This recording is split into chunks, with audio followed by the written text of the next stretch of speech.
Hey guys, tonight we're diving into something a little different. Something that sounds kind of glamorous at first, but then you think about it for like 3 seconds and realize it's actually a nightmare job wrapped in velvet and gold trim.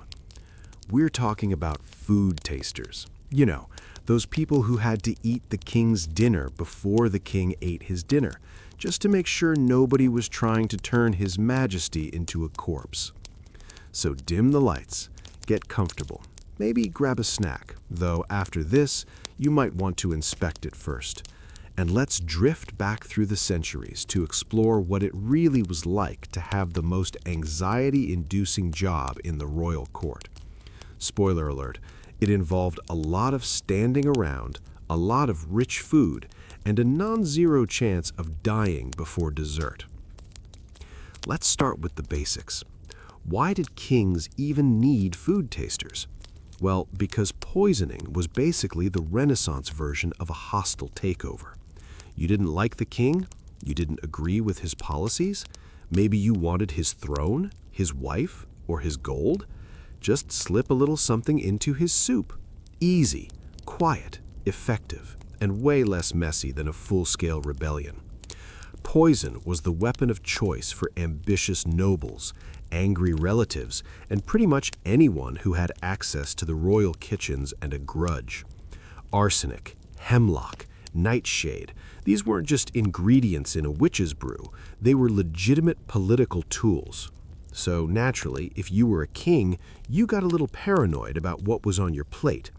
Enter the food taster. Now, the job title varied depending on where you were.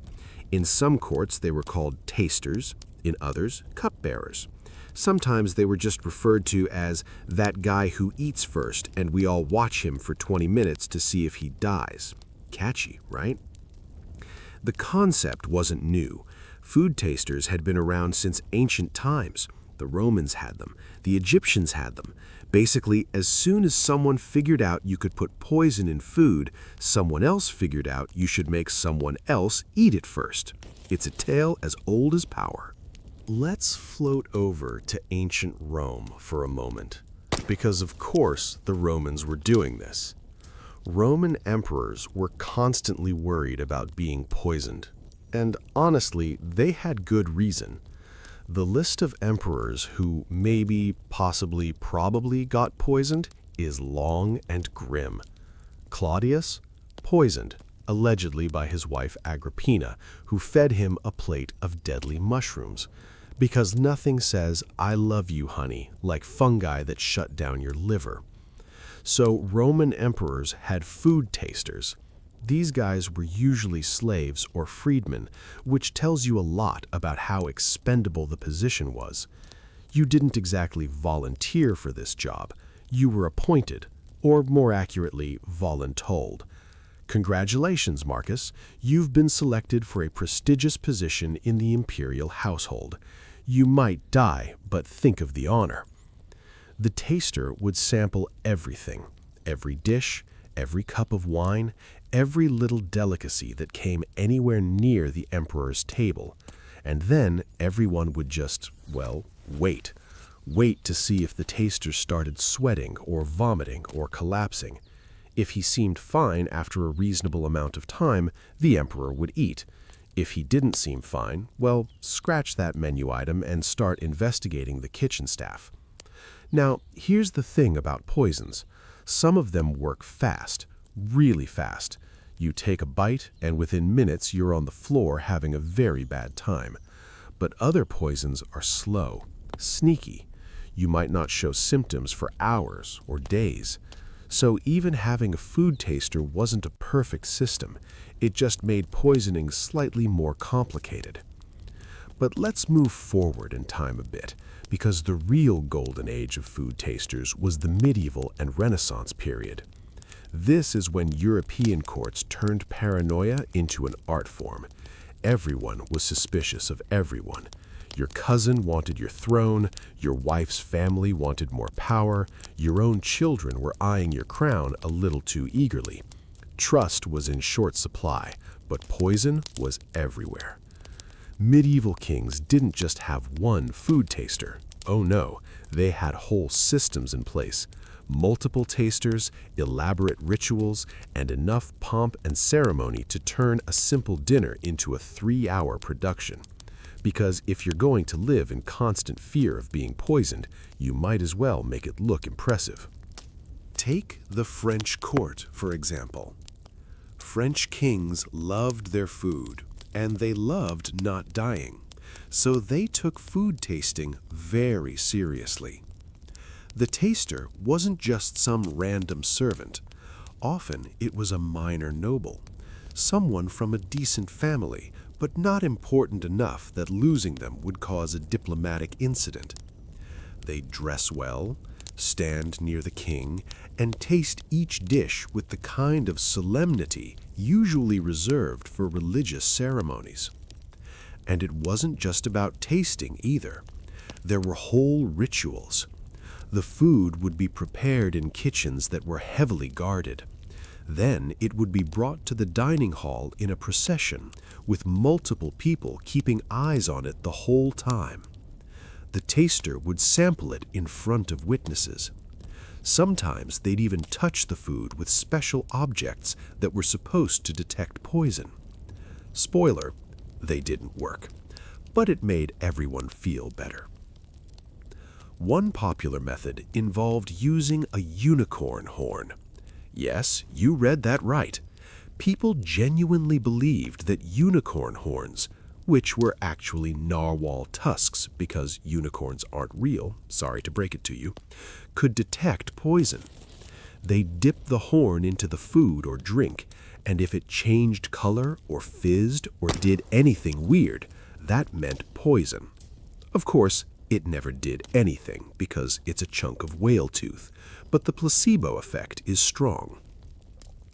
There were also special stones, amulets, and bits of crystal that were supposed to protect against poison. Medieval people were really into the idea that magical objects could save them from toxic substances. They were less into the idea of just having better security in the kitchens, but sure, let's trust the shiny rock. Now let's talk about what the daily life of a food taster actually looked like, because it wasn't all drama and danger. Most of the time, it was actually pretty boring. You'd wake up, get dressed in your fancy livery, and head to the royal kitchens or dining hall. You'd stand around, you'd wait, you'd taste things, you'd wait some more. Then maybe the king would eat, and you'd be done until the next meal. But here's the weird part. In many courts, being a food taster was actually a decent job. Sure, there was the whole possible death thing, but there were perks. You got to live at court, which meant you were fed, housed, and clothed. You were close to power, which meant you had access and influence. You could make connections, do favors, and climb the social ladder.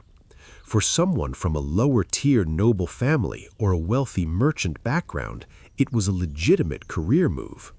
Plus, the food was incredible. You were tasting dishes prepared by the best cooks in the kingdom.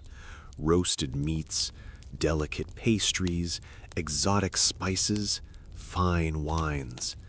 If you were a food taster in a wealthy court, you were eating better than 99% of the population. You just had to deal with the lingering anxiety that any bite might be your last. And most of the time, it wasn't. Most food tasters lived long, uneventful lives. Poisonings were actually pretty rare because they were hard to pull off. With all the security, all the witnesses, all the rituals, it was tough to sneak poison into the king's food without getting caught. So the taster's job was mostly preventive. The very existence of a taster made poisoning less likely because it added another layer of complexity for any would-be assassin. But every once in a while, someone did try. And when they did, the food taster was the canary in the coal mine. Let's talk about a few specific cases because this is where it gets interesting. In the court of the French king Charles VI, who, fun fact, went completely mad and thought he was made of glass, but that's a story for another time, there were multiple suspected poisoning attempts. Charles was so paranoid that he had several tasters, and they all had to taste everything multiple times. One chronicler noted that dinner could take hours because of all the tasting and waiting and checking. Imagine being hungry, staring at a perfectly cooked roast, and having to watch 3 different guys nibble it and then stand around to see if they keel over. Medieval fine dining was an ordeal. Over in England, things were equally tense. English kings were perpetually worried about poison, especially during periods of political instability. During the Wars of the Roses, when half the nobility was plotting against the other half, food tasters were essential. There are records of tasters being rewarded with land and titles for their service, which suggests they were valued, or maybe it was hazard pay. One particularly detailed account comes from the court of King Richard II. Richard was obsessed with ceremony and ritual, and his meals were elaborate affairs. His food taster was a man named John Maudlin, and we actually know a fair bit about him because he appears in household records. He was paid a decent salary, given clothing allowances, and even received gifts on holidays. He tasted every single thing Richard ate for years, and, as far as we know, he never got poisoned. He just did his job, ate well, and presumably developed excellent taste in food. But not everyone was so lucky. There are scattered reports throughout history of tasters who did, in fact, get poisoned. The problem is, it's often hard to tell if they died from poison or just from regular old food poisoning, which was incredibly common before refrigeration and food safety standards. Did the taster die because someone put arsenic in the stew, or because the meat was bad? Hard to say. Medieval record-keeping wasn't exactly CSI-level forensic. One case that's often cited is from the court of Pope Clement VII in the 16th century. Clement was deeply unpopular with a lot of people, and there were rumors of multiple assassination attempts. His food taster, a man whose name sadly isn't recorded in the sources I've found, allegedly died after tasting a dish meant for the Pope. The dish was immediately thrown out, the kitchen staff was interrogated, and Clement survived. The taster didn't. Whether it was actually poison or just a tragic coincidence, we'll never know for sure, but the incident reinforced the idea that food tasters were genuinely risking their lives. Let's drift over to the Byzantine Empire for a bit, because Byzantine court culture was next-level paranoid. The Byzantines had centuries of practice in political intrigue, backstabbing, and elaborate plots. Poison was absolutely a tool of choice.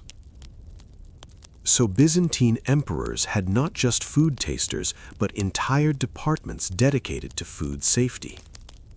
There were officials whose only job was to oversee the kitchens. There were guards who watched the guards who watched the cooks. There were seals and locks and checkpoints. And yes, there were tasters. Multiple tasters, actually, because why trust one person when you can have a whole committee of people risking their lives for your lunch? Byzantine tasters were often eunuchs, which was a common role in the Byzantine court. Eunuchs were considered more trustworthy because they couldn't have children and therefore couldn't start their own dynasties. The logic was that they'd be loyal to the emperor because they had no personal ambitions. Whether that was actually true is debatable, but that was the theory. These eunuch tasters would taste everything. They'd also supervise the serving of the food, making sure no one tampered with it between the kitchen and the emperor's table. It was a whole production, and if you were a Byzantine emperor, you got used to eating food that had been nibbled by several different people before it reached you. Not exactly appetizing, but better than being dead.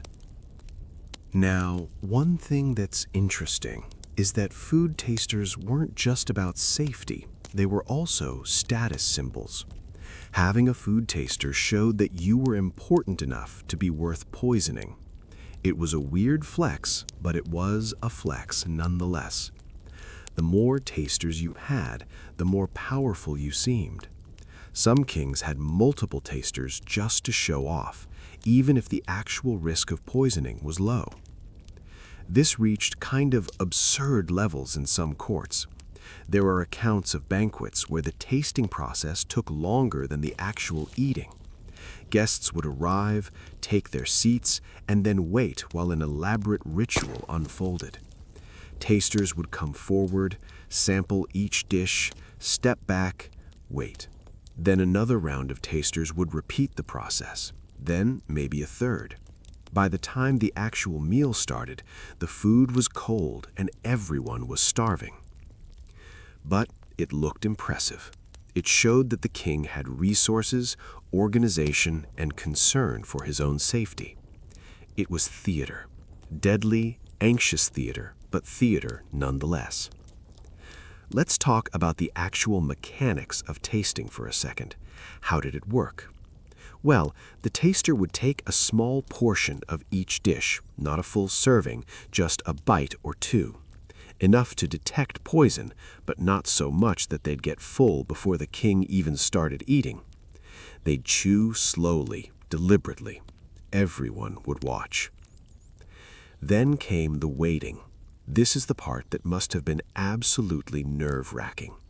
You've just eaten something that might be poisoned.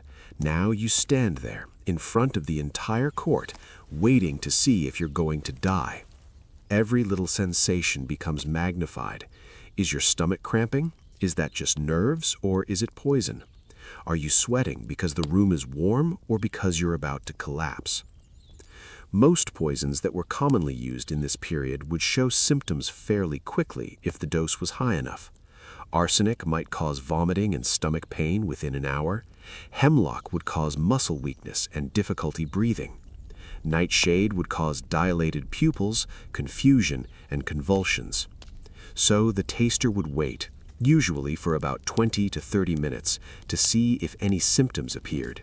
If nothing happened, the food was declared safe.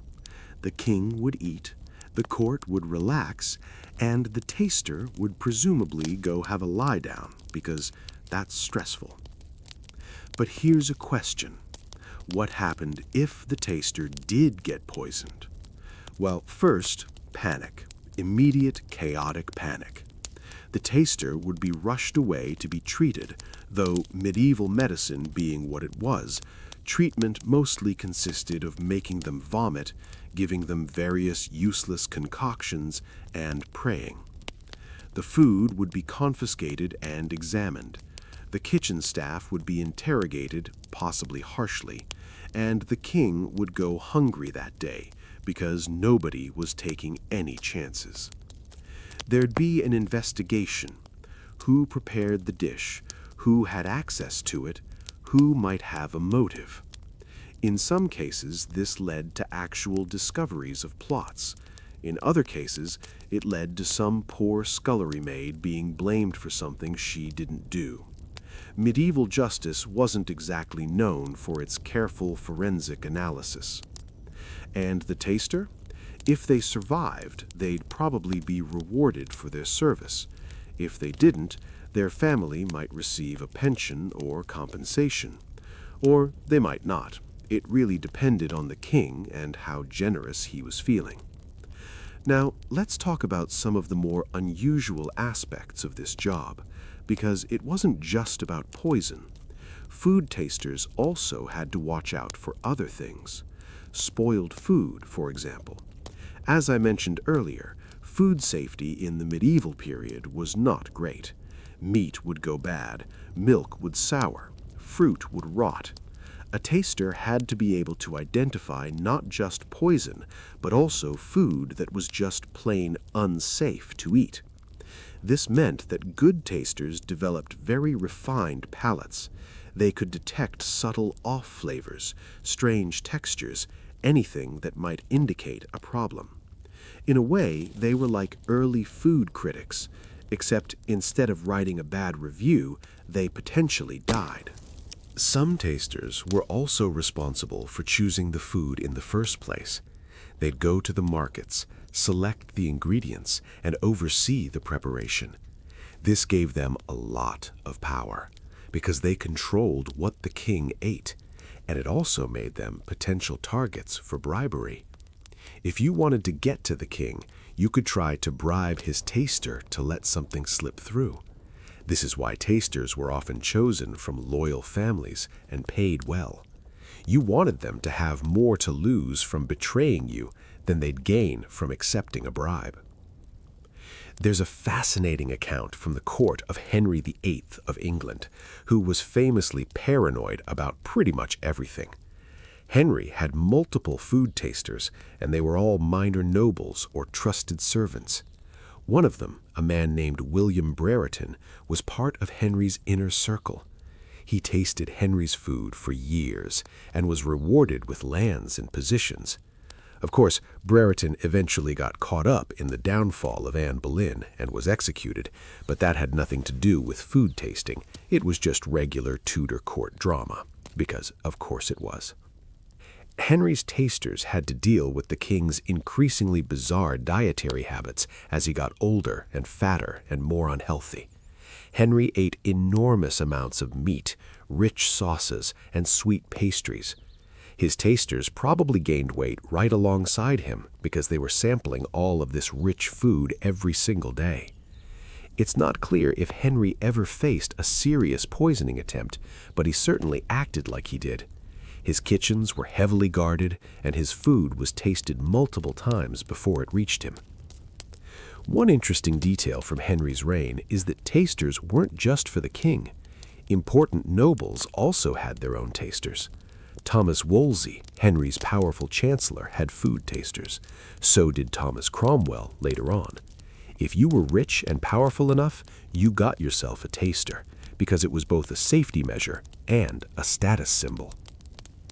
Let's float across Europe to the Italian Renaissance, because if there was ever a time and place where poisoning was practically an art form, it was Italian Italy. The Italian city-states were full of rival families, scheming nobles, and ambitious merchants. Poison was everywhere. The Borgias, one of the most infamous families of the period, were rumored to have their own special poison recipes. Whether that's actually true or just propaganda, we don't know, but the reputation stuck. Italian nobles took food safety very seriously.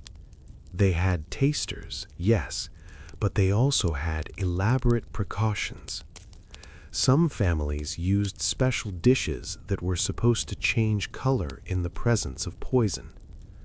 Others kept antidote ingredients on hand just in case.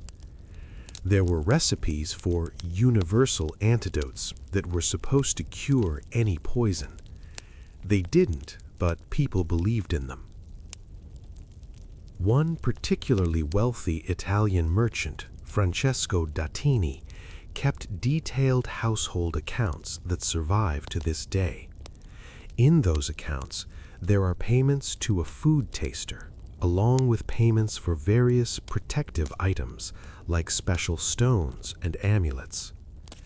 Dattini was wealthy enough to be worth poisoning, and he knew it, so he hedged his bets with both practical measures, like a taster, and superstitious ones, like magic rocks.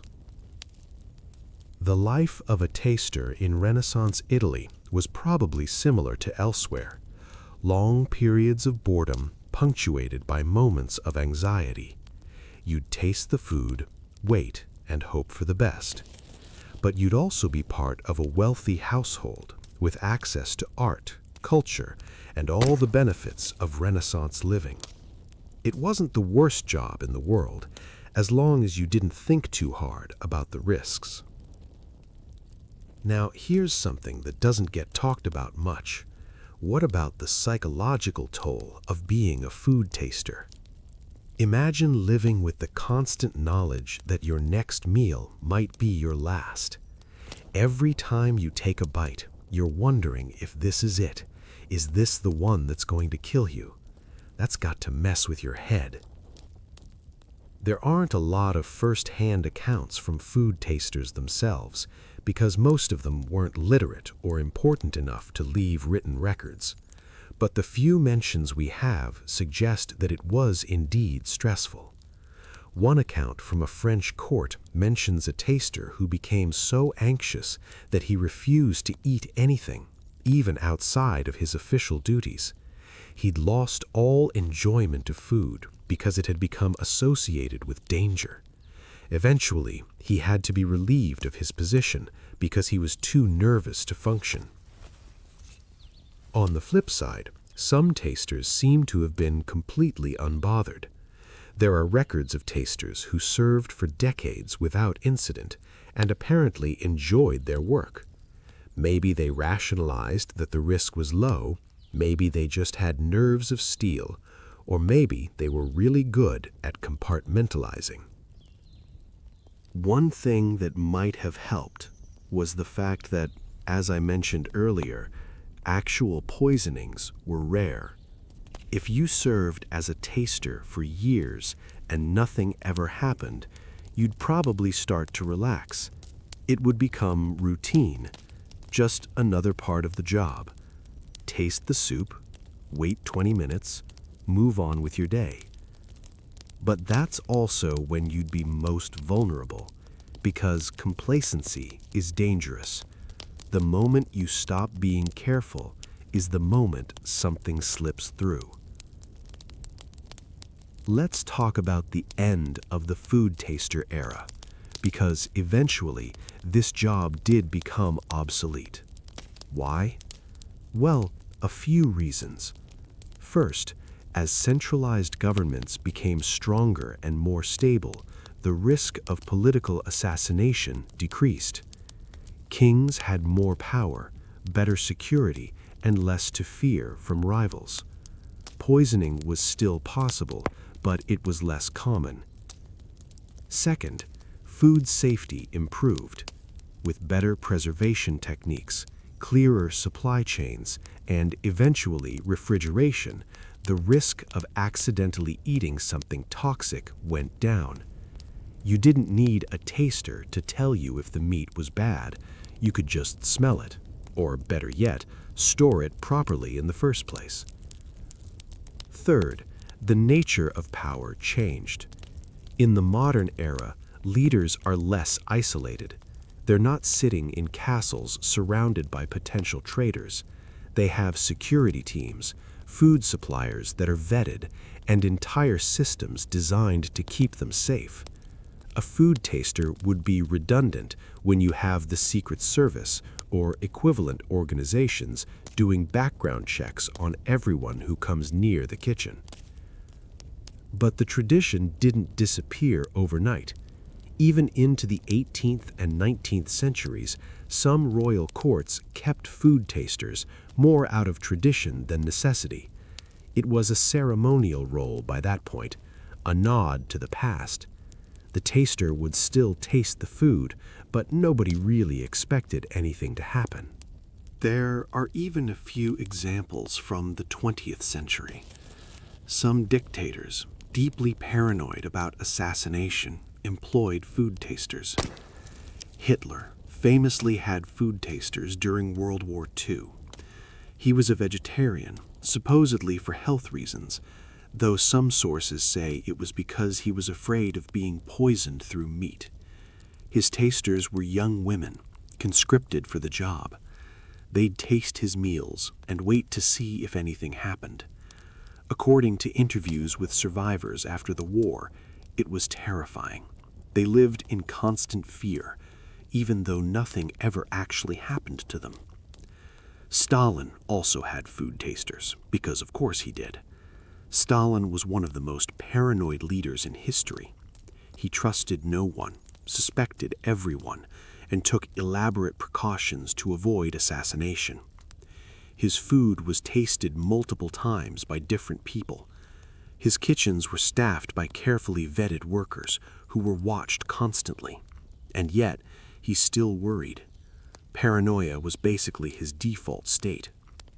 So the tradition lingered in various forms all the way into the modern era.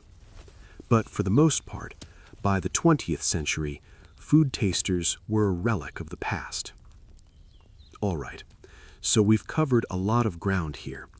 We've talked about why food tasters existed, what their daily lives were like, the risks they faced, and how the role evolved over time. But let's circle back to the central question. What was it really like to be a king's food taster? Honestly, it was probably a mix of boring and terrifying, with long stretches of nothing punctuated by moments of sheer anxiety. You'd spend most of your time standing around, waiting, tasting things that were probably fine. You'd eat incredibly well. You'd have a decent position at court, with all the perks that came with it. But you'd also live with the knowledge that your job, at its core, was to die in place of someone more important than you. It's a weird job when you think about it. Your entire purpose is to be expendable. You're a human shield, except instead of blocking swords or bullets, you're blocking poisoned mushrooms. And yet people did it. They took the job, served for years, and apparently many of them were fine with it. Maybe it's because the alternative was worse. If you were a lower-tier noble or a servant, your options were limited. You could work in the fields or in a trade, or try to find a position at court. Being a food taster was a court position. It came with status, security, and access to power. For someone without many prospects, it might have seemed like a good deal. Or maybe people are just better at living with risk than we give them credit for. We all take risks every day. We drive cars, cross streets, eat food prepared by strangers. We accept a certain level of danger as part of life. For a medieval food taster, the risk of poison was just one more danger in a world that was already pretty dangerous. And let's be real, most of them never faced that danger. They lived, they worked, they ate well, and retired, or moved on to other positions. The stories we remember are the dramatic ones, the tasters who died, or the assassination attempts that were foiled. But for every one of those stories, there were probably 100 tasters who just did their jobs and went home. So maybe being a king's food taster wasn't as glamorous or as horrifying as it sounds. Maybe it was just a job. A weird job, sure. A job with unusual risks, absolutely. But still, at the end of the day, just a job. And on that thought, let's take a breath and let that settle in. So, let's keep drifting through this strange little corner of history, because there's still so much more to unpack about the daily realities of being a food taster. We've covered the basics, the why and the how, but now let's get into the really granular details, the stuff that doesn't usually make it into the history books, but paints a much more complete picture of what this job actually entailed. First, let's talk about how someone actually became a food taster in the first place. It's not like there was a job posting in the medieval equivalent of LinkedIn. Wanted food taster, must be willing to risk death daily, dental not included. So how did you end up in this position? Well, it depended on where and when you lived. In some courts, food tasters were born into the role, more or less. If your father was a food taster, you might follow in his footsteps. It was a hereditary position in certain households, passed down through families who had served the crown for generations.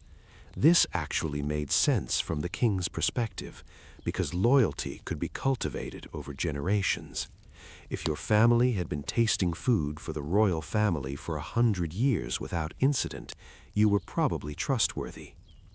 In other cases, you'd be selected from among the lower nobility. Maybe you were the third or fourth son of a minor lord with no real inheritance coming your way. You needed a position, and the king needed a taster. Someone at court would recommend you. You'd be vetted, your family background checked, and if everything seemed solid, congratulations, you're now responsible for not dying every time the king wants a snack. But here's the thing. Once you got the position, you couldn't just wing it.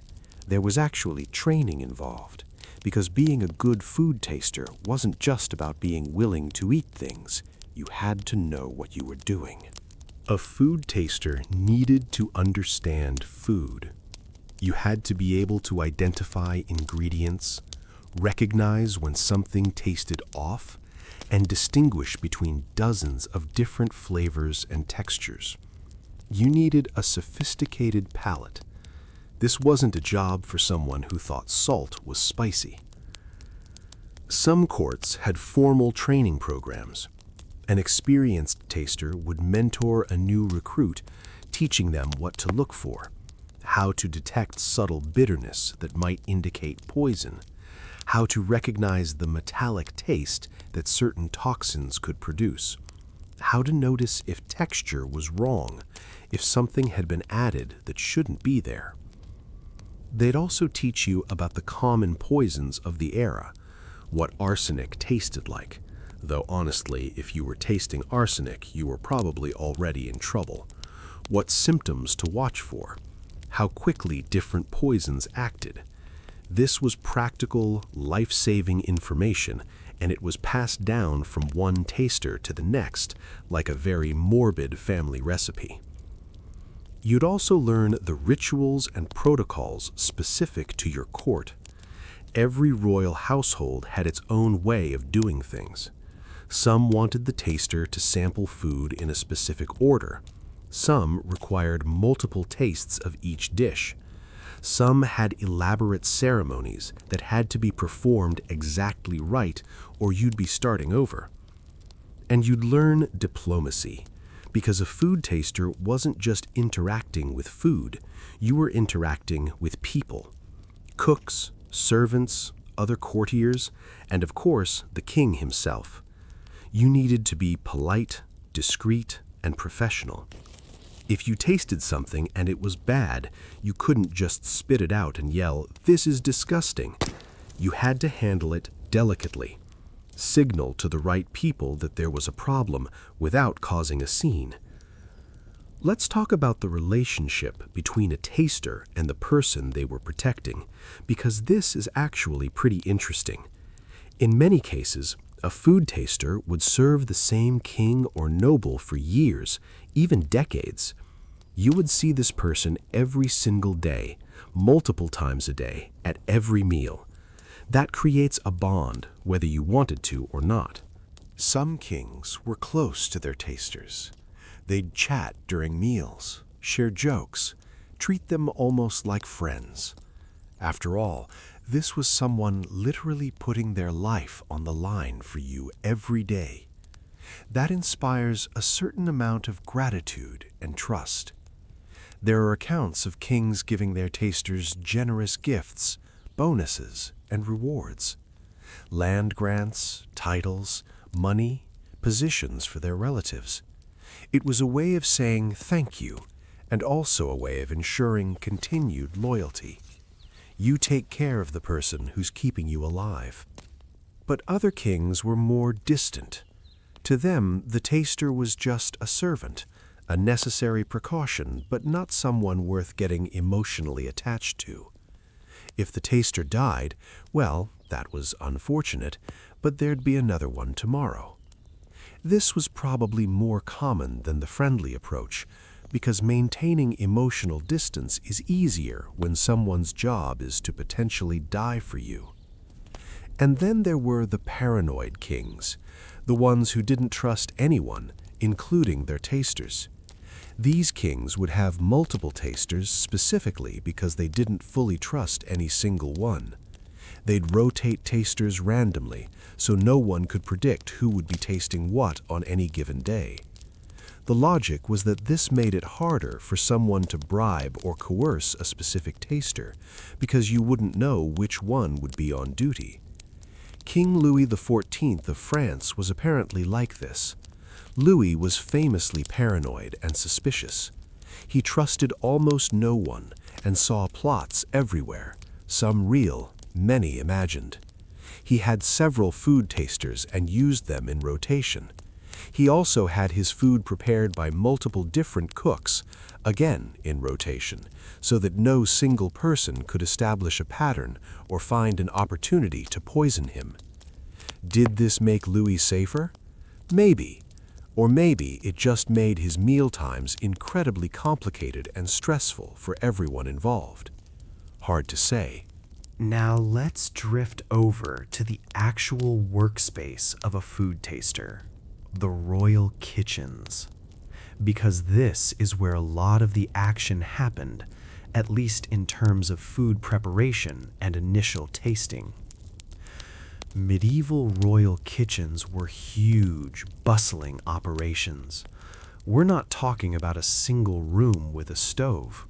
These were entire complexes with multiple rooms for different tasks. One room for roasting meat, another for baking bread, another for preparing sauces, another for pastries and sweets. There'd be storage rooms, pantries, cellars for wine, and spaces for washing and cleaning. And there'd be dozens, sometimes hundreds of people working in them. Cooks, assistant cooks, scullery maids, potboys, servers, carvers, and of course, the food tasters. It was hot, loud, and chaotic. Fires burning constantly, people shouting orders, the smell of cooking meat and spices and bread all mixed together. The food taster would often be stationed in or near the kitchens, supervising the preparation of the king's meals. This was another layer of security. If you were watching the food being made from start to finish, it was harder for someone to tamper with it. But this also meant spending a lot of time in a hot, smoky, crowded environment.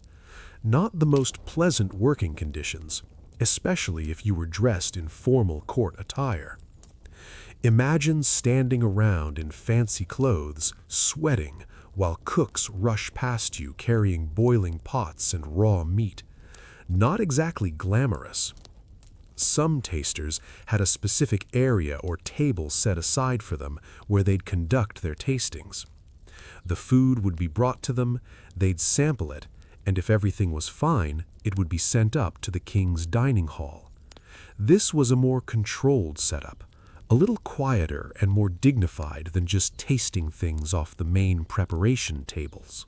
There were also cupbearers, who were sort of related to food tasters but had a slightly different job. Cupbearers were specifically responsible for the king's drinks. They'd oversee the wine, the water, any other beverages, and they'd taste them before serving. This was actually a prestigious position in many courts. The cupbearer was often a young nobleman, sometimes even the prince or the son of a powerful family. It was seen as an honor to serve the king his wine, and it put you in close proximity to power. The cupbearer would taste the wine in an elaborate ceremony. They'd pour a small amount into their own cup, drink it, wait a moment, and then pour the king's cup. Sometimes they'd use special vessels that were supposed to detect poison. Sometimes they'd add a drop of the wine to bread or salt, which were thought to neutralize toxins. None of this actually worked, but it looked impressive. In the Byzantine Empire, the position of cupbearer was one of the highest honors at court. Byzantine cupbearers were usually young, handsome, well-educated men from noble families. They'd dress in silk and gold, and the entire wine service would be a performance. The cupbearer would approach the emperor with a reverence usually reserved for religious rituals, taste the wine, and present it with a bow. It was all very dramatic, but again, it served a purpose beyond just safety.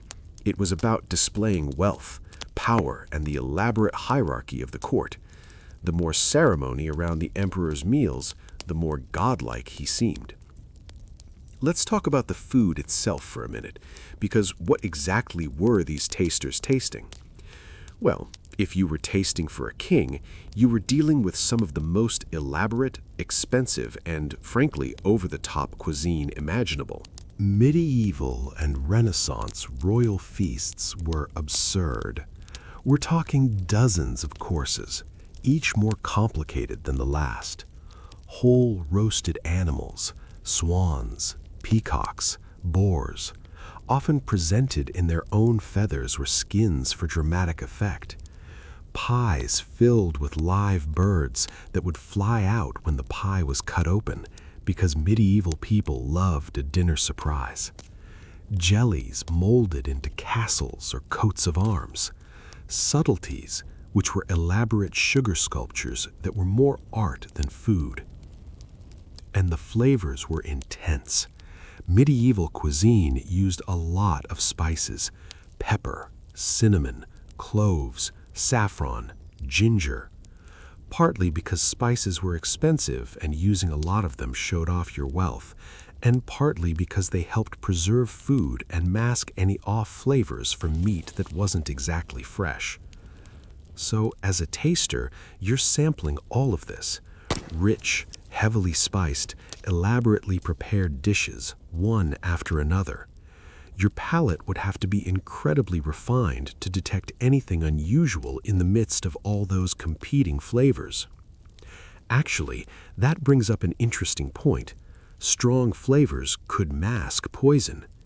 If you've got a dish that's loaded with pepper and ginger and cloves, it might be easier to hide a bitter or metallic taste.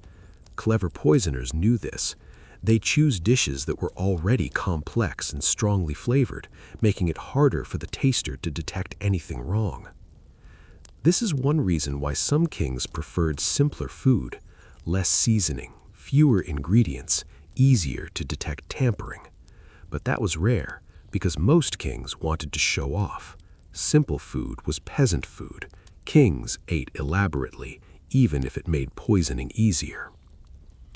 Now, let's talk about what happened during the actual meals, because the taster's job didn't end once the food was declared safe. Often, they'd remain present during the meal itself, standing nearby in case anything came up. Royal meals were public events, especially in the medieval period. The king would dine in a great hall, surrounded by courtiers, guests, and various members of the household. Everyone would watch the king eat. It was a performance, a display of power and wealth. The taster would stand to the side, ready to assist if needed. If the king wanted to try a new dish, the taster would taste it first. If a guest brought food as a gift, the taster would sample it before the king touched it. If anything seemed even slightly off, the taster would discreetly intervene. This meant long hours of standing. Medieval meals could last for hours. You'd stand there in formal clothing, not eating because you'd already tasted everything during prep, just watching and waiting. Your feet would hurt. You'd be bored, but you had to stay alert because this was your job. And you couldn't show discomfort. Court etiquette demanded that you remain composed and dignified at all times. No slouching, no yawning, no scratching, no fidgeting. You were part of the royal display, and you had to look the part. Some tasters took advantage of this proximity to the king.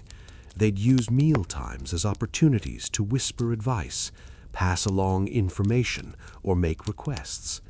If you were smart and discreet, you could build influence this way. Kings heard a lot of things during meals, and if you were always nearby, you could position yourself as a trusted advisor. But this was also risky. If you overstepped, If you annoyed the king or said the wrong thing, you could lose your position, or worse. Court politics were treacherous, and everyone was watching everyone else. Say the wrong thing in front of the wrong person, and you might find yourself accused of treason. Let's drift across the world for a bit, because food tasters weren't just a European thing. Other cultures had similar positions, though the details varied. In China, emperors of various dynasties had food tasters. The imperial kitchens were massive operations, even more elaborate than European ones. Chinese emperors were treated as semi-divine figures, and everything about their lives was ritualized, including meals. Chinese food tasters were usually eunuchs, similar to the Byzantine practice. Eunuchs held many positions in the imperial court, and food tasting was one of them. They'd sample every dish, following strict protocols that had been developed over centuries. One interesting difference is that Chinese imperial cuisine often included medicinal foods. Traditional Chinese medicine sees food and medicine as closely related, so imperial meals would include ingredients chosen for their supposed health benefits. Ginseng, certain mushrooms, exotic herbs. The taster had to be knowledgeable of all of this, able to distinguish between medicinal ingredients and potentially toxic ones. Chinese emperors also worried about poison, but they had an additional concern: food that might be medically incompatible or harmful. According to traditional Chinese medicine, certain foods shouldn't be eaten together because they'd cause imbalance in the body. So the taster wasn't just checking for poison, but also making sure the meal was properly balanced and healthful. In Japan, the shogun and high-ranking samurai sometimes had food tasters as well, though it was less formalized in Europe or China. Japanese culture placed a lot of emphasis on loyalty and honor, so food tasters were usually samurai who had sworn absolute loyalty to their lord. For a samurai, to serve as a food taster was actually an honor, because it demonstrated trust. You wouldn't give this responsibility to just anyone. It would be a samurai from a loyal family, someone whose devotion was unquestionable. And if something did go wrong, if the taster died from poison, it would be treated as a noble sacrifice. The taster's family would be honored, and the taster himself would be remembered as a loyal servant who died protecting his lord. Very different from the European approach, where a dead taster was often just seen as an unfortunate casualty. In the Middle East and Islamic world, tasters were also common, particularly in the courts of caliphs and sultans. The Abbasid caliphs in Baghdad had elaborate courts with all sorts of ceremonial positions, including tasters. Islamic cuisine was incredibly sophisticated, with influences from Persia and India and beyond. Meals at the caliph's court would include dozens of dishes, each carefully prepared and beautifully presented. The tasters had to navigate a complex array of flavors and ingredients, many of which would have been unfamiliar to European palates. There are accounts from the court of Harun al-Rashid, the famous Abbasid caliph, of elaborate tasting ceremonies. The taster would sample each dish, and if it was approved, a servant would bring it to the caliph on a gold or silver platter. The entire process was choreographed like a dance, with each person knowing exactly when to move and what to do. Islamic courts also had a strong emphasis on hospitality and generosity. It was important for the caliph to be seen as a generous host, so meals were often shared with guests, advisors, and petitioners. The taster had to be extra careful during these occasions because with more people around, there were more opportunities for something to go wrong. Now let's talk about the social status of food tasters, because this is where it gets complicated. On one hand, being a food taster put you close to power. You were part of the royal household. You had access to the king, and you were privy to conversations and decisions that most people never heard about. That gave you social capital. On the other hand, you were still a servant. Your job was to serve and potentially to die in someone else's place. That's not exactly high status, no matter how you dress it up. So food tasters occupied this weird middle ground. They were above common servants, but below actual nobles. They had influence, but not authority. They were trusted, but also expendable. This ambiguity could work in your favor if you were clever. You could cultivate relationships, do favors, and slowly build your own power base. Some tasters eventually moved on to higher positions. After years of loyal service, you might be rewarded with a title, a land grant, or a more prestigious role at court. But you could also get stuck. If you were too associated with the role of taster, it might be hard to move beyond it. You'd always be the taster, even if you wanted to be seen as something more. There are a few documented cases of food tasters who became genuinely powerful. One example is from the court of the Mughal emperors in India. A food taster named Afzal Khan served Emperor Akbar for many years. Akbar trusted him completely, and over time Afzal Khan became more than just a taster. He became an advisor, a confidant, and eventually a military commander. He used his proximity to the emperor to build a career that extended far beyond food tasting. But cases like that were rare. Most tasters remained tasters, did their jobs, and faded into historical obscurity. Let's get back to the poisons themselves for a bit, because understanding what tasters were up against helps explain why the job was both dangerous and often kind of pointless. The most common poison in medieval and Renaissance Europe was arsenic. Arsenic was relatively easy to obtain. It was used in various medicines, cosmetics, and even in taxidermy. It was also tasteless and odorless when prepared correctly, which made it ideal for poisoning. But here's the thing about arsenic. It works slowly. A single dose might not kill you right away. You'd need multiple exposures over time, or a very large dose all at once.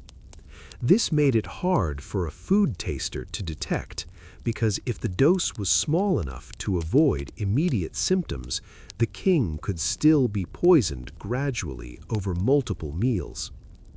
Some poisoners understood this and used it to their advantage. They'd administer small doses over weeks or months.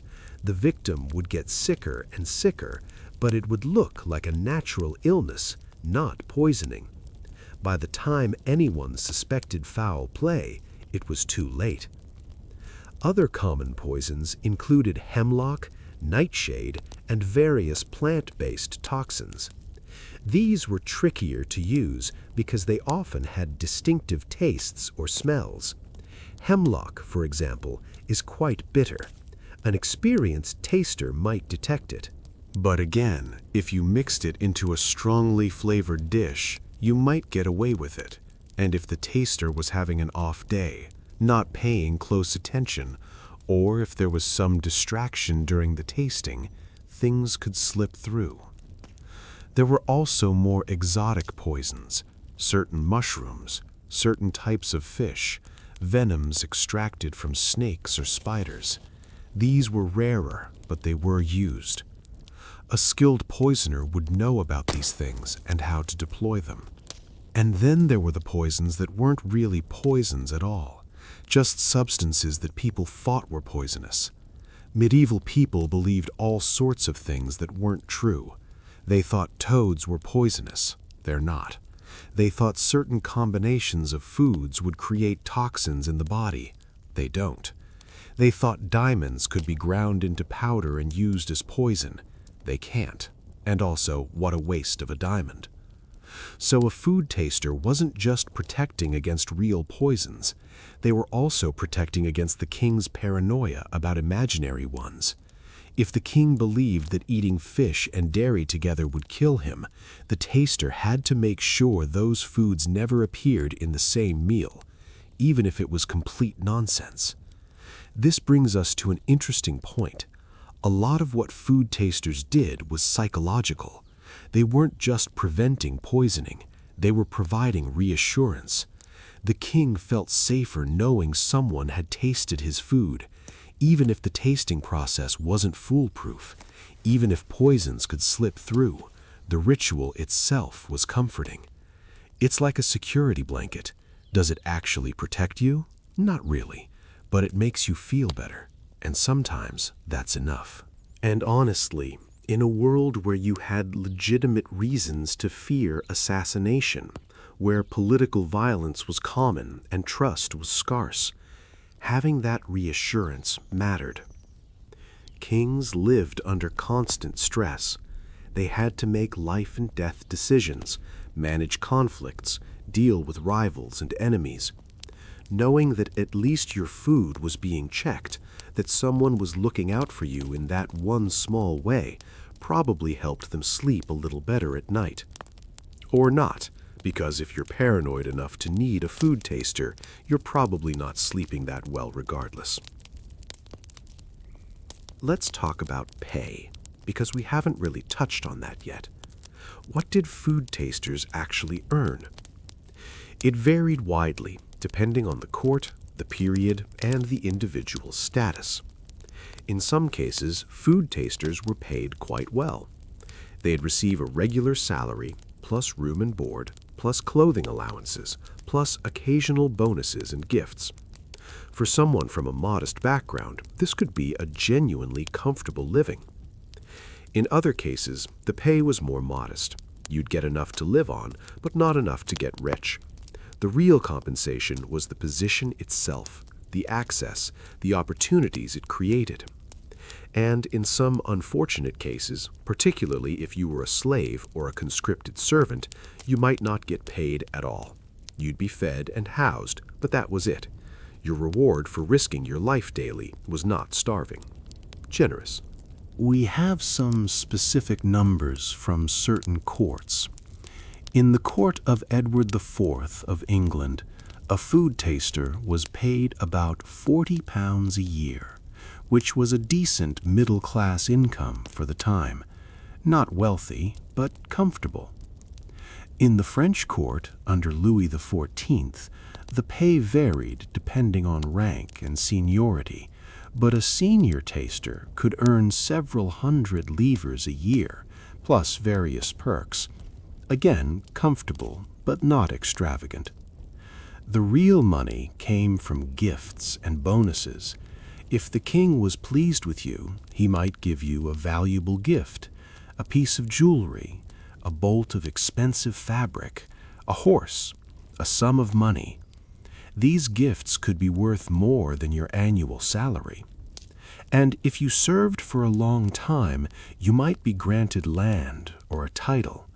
This was the real prize, because land meant income, and a title meant status. Your children would inherit it. You'd have set your family up for generations. But you had to survive long enough to get there, and you had to stay in the king's good graces, which was its own challenge. All right, let's take a breath here and let all of this sink in. We've covered the selection and training of tasters, their relationships with the people they served, the environments they worked in, cultural variations across the world, and the realities of poisons and pay. The picture that emerges is of a job that was strange, stressful, occasionally dangerous, but also oddly routine. Most days, nothing happened. You tasted food, it was fine, everyone moved on. But the possibility that any day could be different, that any meal could be your last, hung over everything. So we've established that being a food taster was this weird combination of privilege and peril, routine and risk. But let's dig even deeper now, because there are still layers of this story that we haven't peeled back yet. The little details that make the whole picture come into focus. Let's start with something we haven't really explored. What happened when a food taster retired? Because, believe it or not, most of them did actually retire. They didn't die dramatically at the dinner table. They just got old and eventually stopped working. Retirement wasn't really a formalized concept in the medieval period the way it is now. You didn't hit 65 and get a gold watch and a pension. But there was an understanding that people who served loyally for decades deserved to be taken care of in their old age. A long-serving food taster might be given a sinecure, basically a position that paid money but didn't require much actual work. You'd keep your title, keep getting paid, but someone younger would take over the actual tasting duties. You'd become an advisor, a mentor to the new generation of tasters, passing on your knowledge and experience. Some retired tasters were given land and allowed to leave court entirely. They'd go live on their estate, manage their property, and enjoy a quiet life away from the stress of daily food tasting. After 20 or 30 years of service, this was probably a welcome change. Others stayed at court in different capacities. They'd take on administrative roles, manage household staff, or serve as general advisors. The skills you developed as a taster, attention to detail, discretion, the ability to read people and situations, transferred well to other positions. There's a particularly nice example from the court of Charles V of Spain. One of his food tasters, a man named Rodrigo de Mendoza, served him for over 30 years. When Rodrigo got too old to continue, Charles granted him a comfortable estate in Castile and a generous pension. Rodrigo lived another 15 years in peaceful retirement, and when he died, Charles attended his funeral. It was a genuine gesture of respect and gratitude. But not every taster was so lucky. Some were dismissed when they got too old or infirm to do the job properly. If you lost your sense of taste, developed tremors that made it hard to perform the tasting rituals, or just became too slow and forgetful, you might be let go. And if you didn't have family or savings to fall back on, that could be a real problem. Court positions were precarious in general. You served at the king's pleasure, and if the king died or was overthrown, you might find yourself out of a job. A new king would bring in his own people, his own loyalists, his own tasters. If you were associated with the previous regime, you might be shown the door. Or worse, because court transitions could be dangerous. If the new king was hostile to the old one, anyone who served the old king closely might be viewed with suspicion. There are cases of food tasters being imprisoned or questioned during regime changes, accused of being part of plots or conspiracies, even if they'd just been doing their jobs. The lesson here is that being a food taster, like most court positions, was only secure as long as your patron was in power and happy with you. After that, all bets were off. Now let's talk about something we've only touched on briefly: women as food tasters. This was rare, but it did happen, and it's an interesting wrinkle in the story. Most food tasters were men, because most positions of any importance at court were held by men. Medieval and Renaissance Europe was deeply patriarchal. Women had limited roles in public life, and the roles they did have were usually domestic or ceremonial. But there were exceptions. Some queens and noblewomen had female food tasters. This made sense in certain contexts, particularly in households where women and men were segregated. If a queen dined privately in her chambers with her ladies-in-waiting, it would be more appropriate for a woman to taste her food. We don't have as many records of female food tasters because women's work was generally documented less thoroughly than men's. But there are scattered references. A woman named Marguerite served as food taster to Eleanor of Aquitaine in the 12th century. Eleanor was one of the most powerful women in medieval Europe, and she ran her own household with her own staff. Marguerite was part of that staff, tasting Eleanor's food and supervising her kitchens. Another example comes from the court of Catherine de' Medici in the 16th century France. Catherine was famously interested in food. Some people even credit her with introducing Italian cuisine to France, though that's probably exaggerated.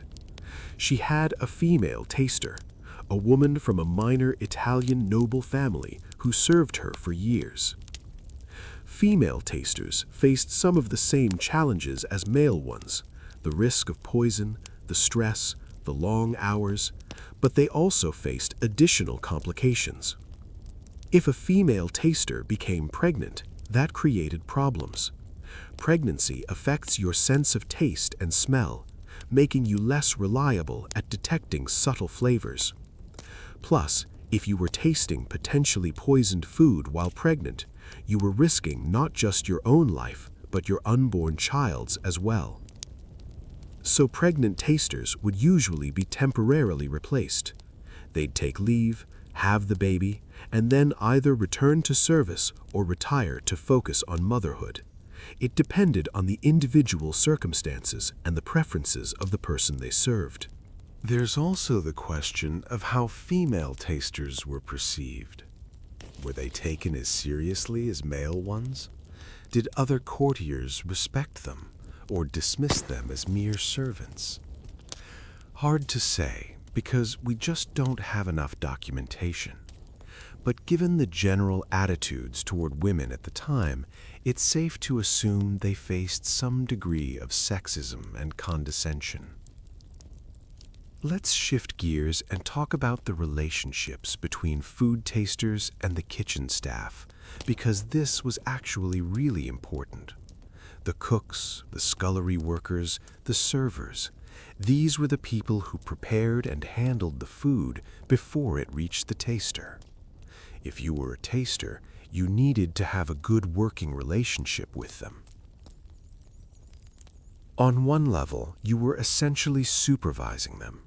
You were there to make sure they didn't tamper with the food, intentionally or otherwise. That could create tension.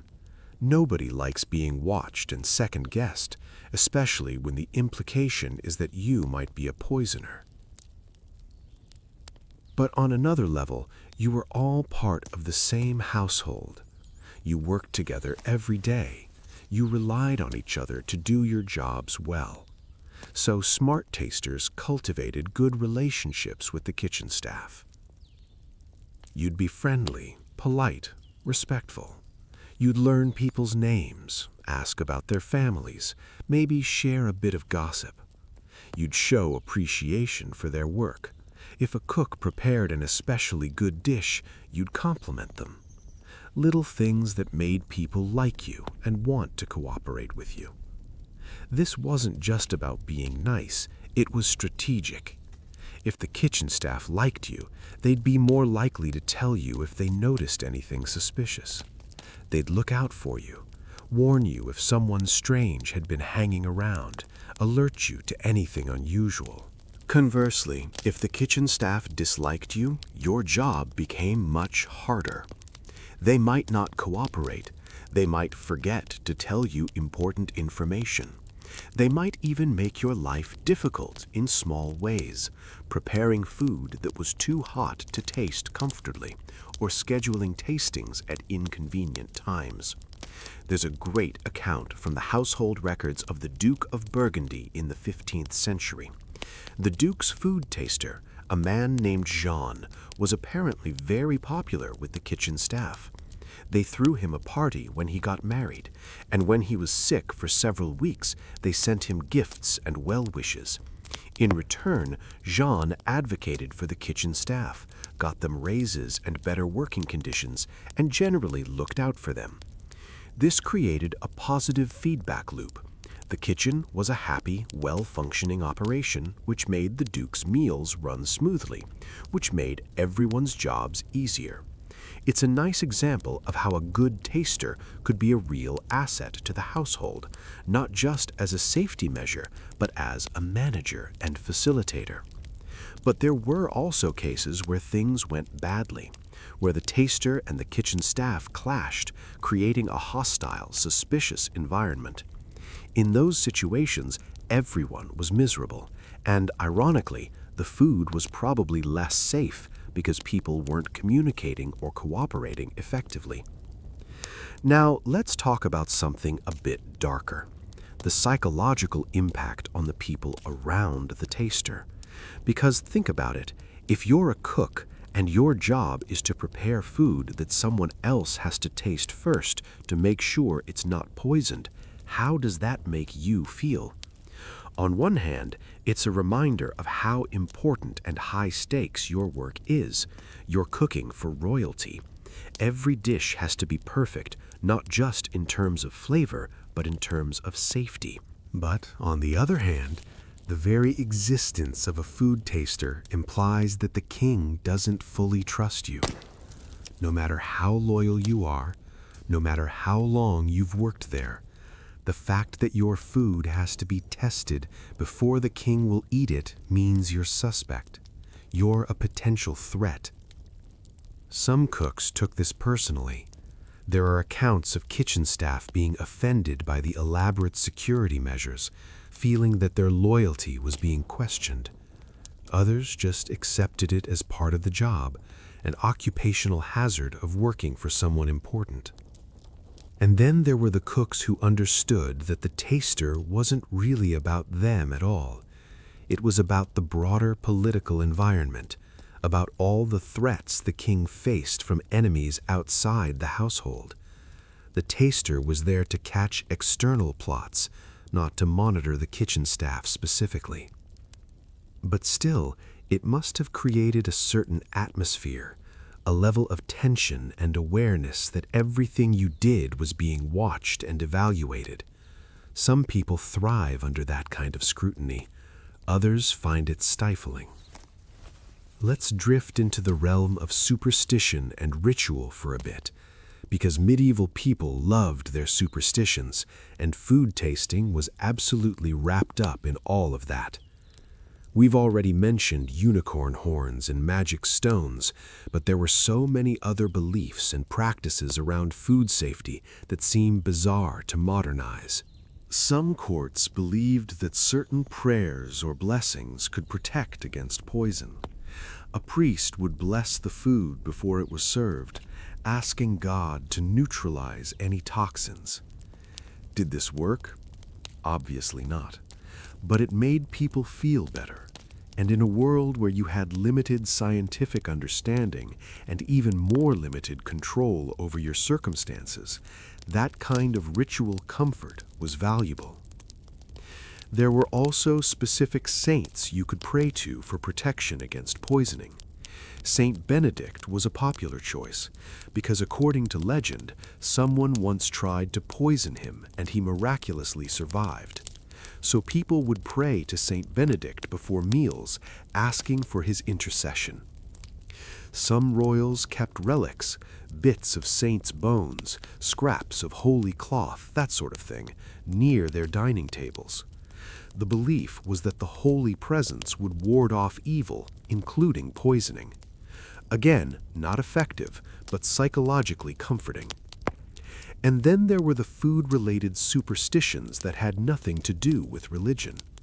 People believed that certain animals were naturally resistant to poison, so they'd incorporate those animals into their food safety rituals.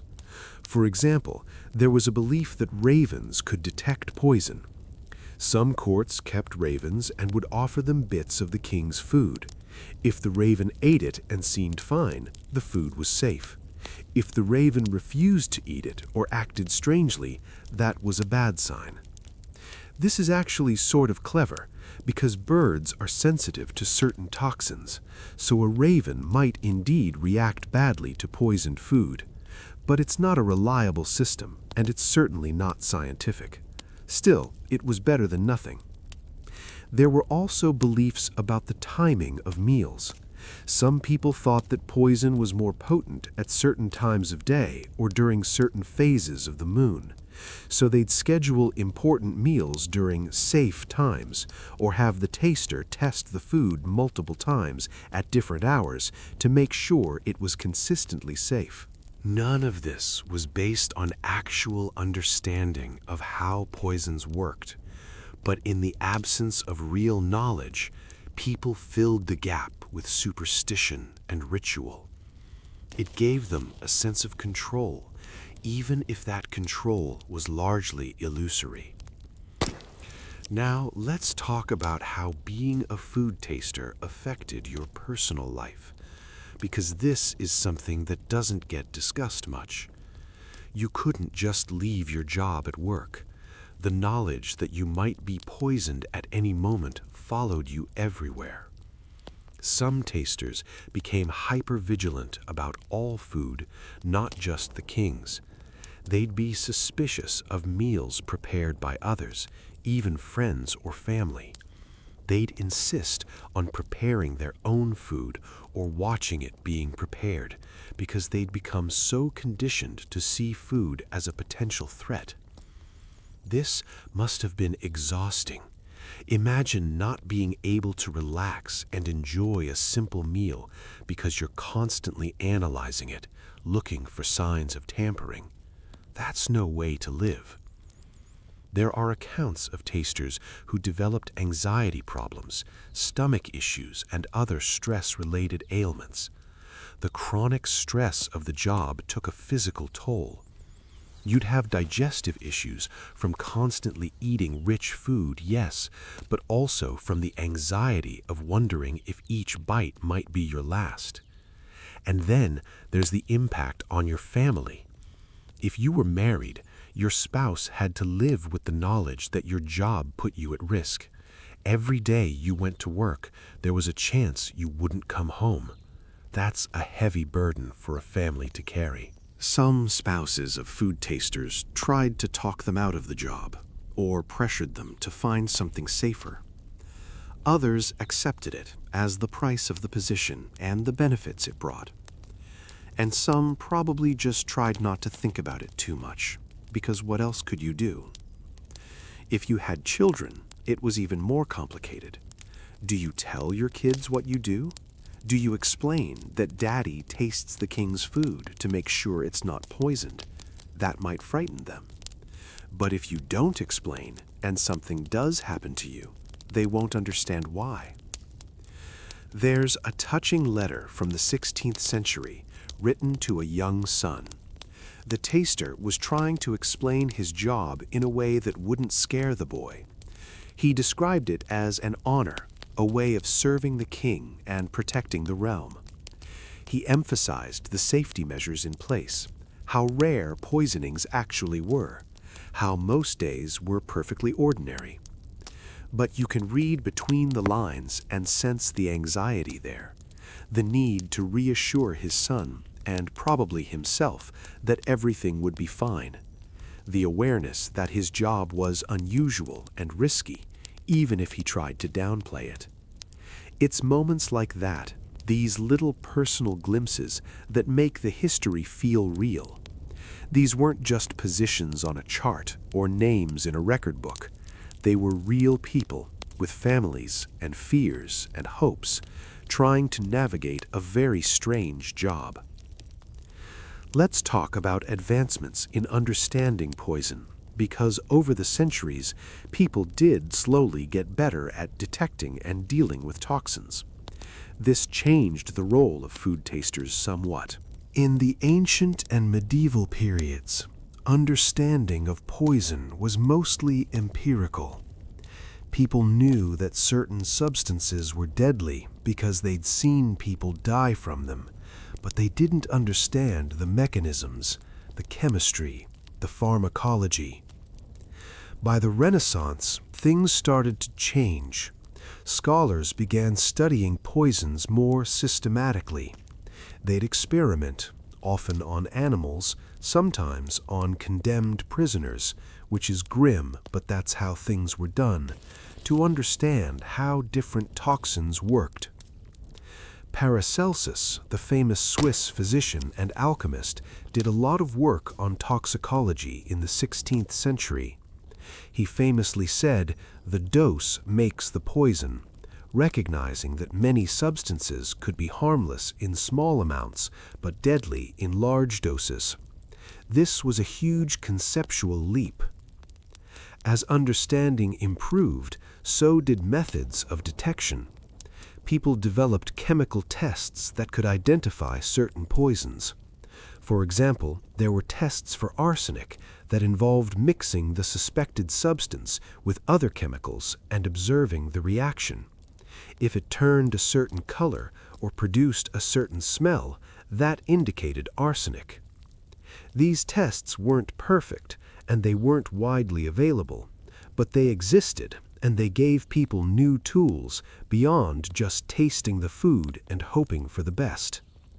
This didn't make food tasters obsolete, but it did change their role somewhat. In courts that had access to these newer methods, the taster might work alongside someone who conducted chemical tests. The taster would still taste the food, but there'd also be a more scientific check happening in parallel. By the 17th and 18th centuries, some courts had actual physicians or chemists on staff whose job was to analyze food and drink for poison. The taster would still be there because tradition and ritual mattered, but the real security was coming from the scientific testing. This is part of why the food taster position gradually faded.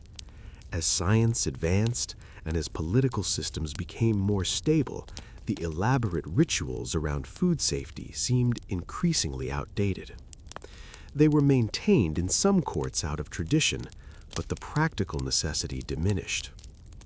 Let's take a moment to talk about the aftermath of suspected poisonings, because when a taster did get sick or die after eating, the response was swift and often brutal. First, there'd be panic. If the taster started showing symptoms, vomiting, pain, difficulty breathing, whatever, the meal would be immediately halted. The king wouldn't eat anything else. The food would be secured as evidence. The kitchen staff would be rounded up and questioned. And when I say questioned, I mean interrogated. Medieval interrogation could be harsh. People might be threatened, imprisoned, or worse in an effort to get information. Everyone who had any contact with the food would be suspect. In some cases, if a taster died and foul play was suspected, there'd be a formal investigation. Officials would trace the food back through every step of its preparation. Where did the ingredients come from? Who handled them? Who had access to the kitchens? Were there any strangers around? Did anyone act suspiciously? This could take days or weeks. During that time, security would be massively tightened. The king might refuse to eat anything except the simplest foods from the most trusted sources. Bread baked personally by someone he knew, water from a sealed bottle, that kind of thing. If they found the culprit, or someone they believed was the culprit, the punishment would be severe. Poisoning was considered one of the worst crimes, a form of treachery and cowardice. You'd be executed, probably in a painful and public way, to serve as a warning to others. But often, they didn't find anyone, because either there was no poisoning in the first place, the taster just got sick from natural causes, or the plot was so sophisticated that the actual poisoner got away. In those cases, there'd be a general tightening of security, a lot of suspicion and paranoia, and then, gradually, things would return to normal, until the next scare, and the cycle would repeat. It must have been incredibly stressful to work in a household where this happened. Even if you were completely innocent, you'd be under suspicion. You'd be watched, questioned, maybe threatened, and there was nothing you could do except maintain your innocence and hope you'd be believed. Some kitchen workers quit after going through something like this. They'd decide the stress wasn't worth it and find work elsewhere. Others stayed because jobs were hard to come by, and working in a royal household, even with the risks, was still better than the alternatives. Now, let's talk about what food tasters did when they weren't actively tasting food. Because the job wasn't a constant stream of meals, there was downtime. Some of that downtime was spent in preparation.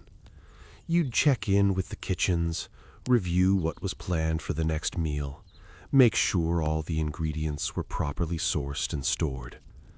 You'd inspect the security arrangements, make sure the guards were in place, check that locks and seals were intact. You might also spend time studying, learning about new ingredients, new cooking techniques, new potential toxins, reading reports from other courts about security incidents and best practices, staying up to date on the latest threats. And then there was the social aspect of court life. As a member of the royal household, you were expected to participate in court events, ceremonies, celebrations, religious observances. You'd attend in your official capacity and be part of the spectacle. This could actually be quite enjoyable. Court life had its perks: entertainment, music, conversation with interesting people. If you were socially adept, you could build a network of friends and allies. You could enjoy the cultural richness of being at the center of power. But you also had to navigate the politics. Court was a competitive environment. People were always jockeying for position, forming alliances, undermining rivals. As a food taster, you had access and information that others wanted. You had to be careful about who you trusted and what you shared. Some tasters were good at this.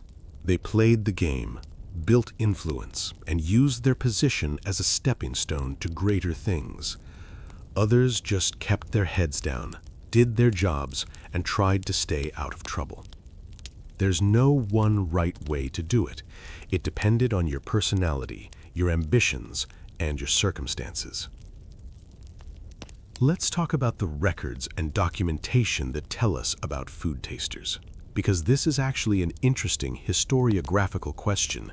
How do we know what we know? For the most part, food tasters weren't important enough to be the subject of detailed chronicles or biographies. They were servants, and servants generally weren't written about unless they did something dramatic. So most of what we know comes from household accounts and administrative records, lists of staff and their salaries, inventories of supplies, schedules of meals and events. These documents are incredibly dry and boring, but they're gold mines for historians because they show the actual functioning of these households. We can trace a taster's career through these records. We can see when they were hired, how much they were paid, when they received bonuses or gifts, when they retired or died. We can see who they worked with, how the household was organized, what the daily rhythms were. Sometimes we get lucky and find more personal sources, letters, diaries, memoirs. These are rare, but when they exist, they give us much richer detail about what life was actually like. One of the best sources is the memoirs of Olivier de la Marche, who served at the court of Burgundy in the 15th century. Olivier wasn't a food taster himself, but he wrote extensively about court life, including detailed descriptions of meal rituals and the roles of various servants. His account of how the Duke's food was tasted and served is one of the most complete we have. There are also legal records. When something went wrong, a suspected poisoning, a dispute over pay, an accusation of misconduct, there'd be legal proceedings, and those would be documented. These records can be fascinating because they captured drama and conflict, moments when the usual routine broke down. But there are huge gaps in the historical record. Entire courts and periods where we know food tasters must have existed, but we have almost no specific information about them. And for food tasters who served in less wealthy or less well-documented households, we might have no records at all. So, when we talk about food tasters, we're often generalizing from a relatively small number of well-documented cases. We assume that what was true in the French court or the English court was also true elsewhere, but we can't always be certain. This is just the nature of historical research. You work with what you have, you make educated guesses, and you acknowledge the limits of your knowledge. All right, we've covered a lot of ground in this section. We've talked about retirement, women tasters, relationships with kitchen staff, psychological impacts, superstitions, family life, advances in poison detection, aftermath of incidents, daily routines, and historical documentation. The picture of a food taster's life gets more complex and nuanced the more we look at it. It was a job that touched on so many aspects of medieval and Renaissance life: politics, science, religion, family, social hierarchy, economics, culture. Understanding food tasters helps us understand those worlds more broadly. And through it all, there's this thread of human experience. People doing a strange job, navigating risks and rewards, trying to live their lives and take care of their families. The specifics are unusual, but the underlying humanity is universal and relatable. Let's let that settle for a moment. So here we are, drifting into the final stretch of our journey through the strange, anxious, occasionally deadly world of royal food tasters. We've covered a lot of ground: the basics, the daily realities, the psychological dimensions. But there's still more to explore. Because this job, weird as it was, tells us so much about power, trust, and the lengths people will go to stay alive when everyone around them might want them dead.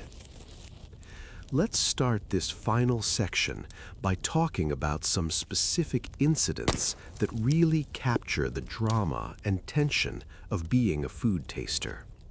Real stories, documented cases where things actually went wrong or almost went wrong.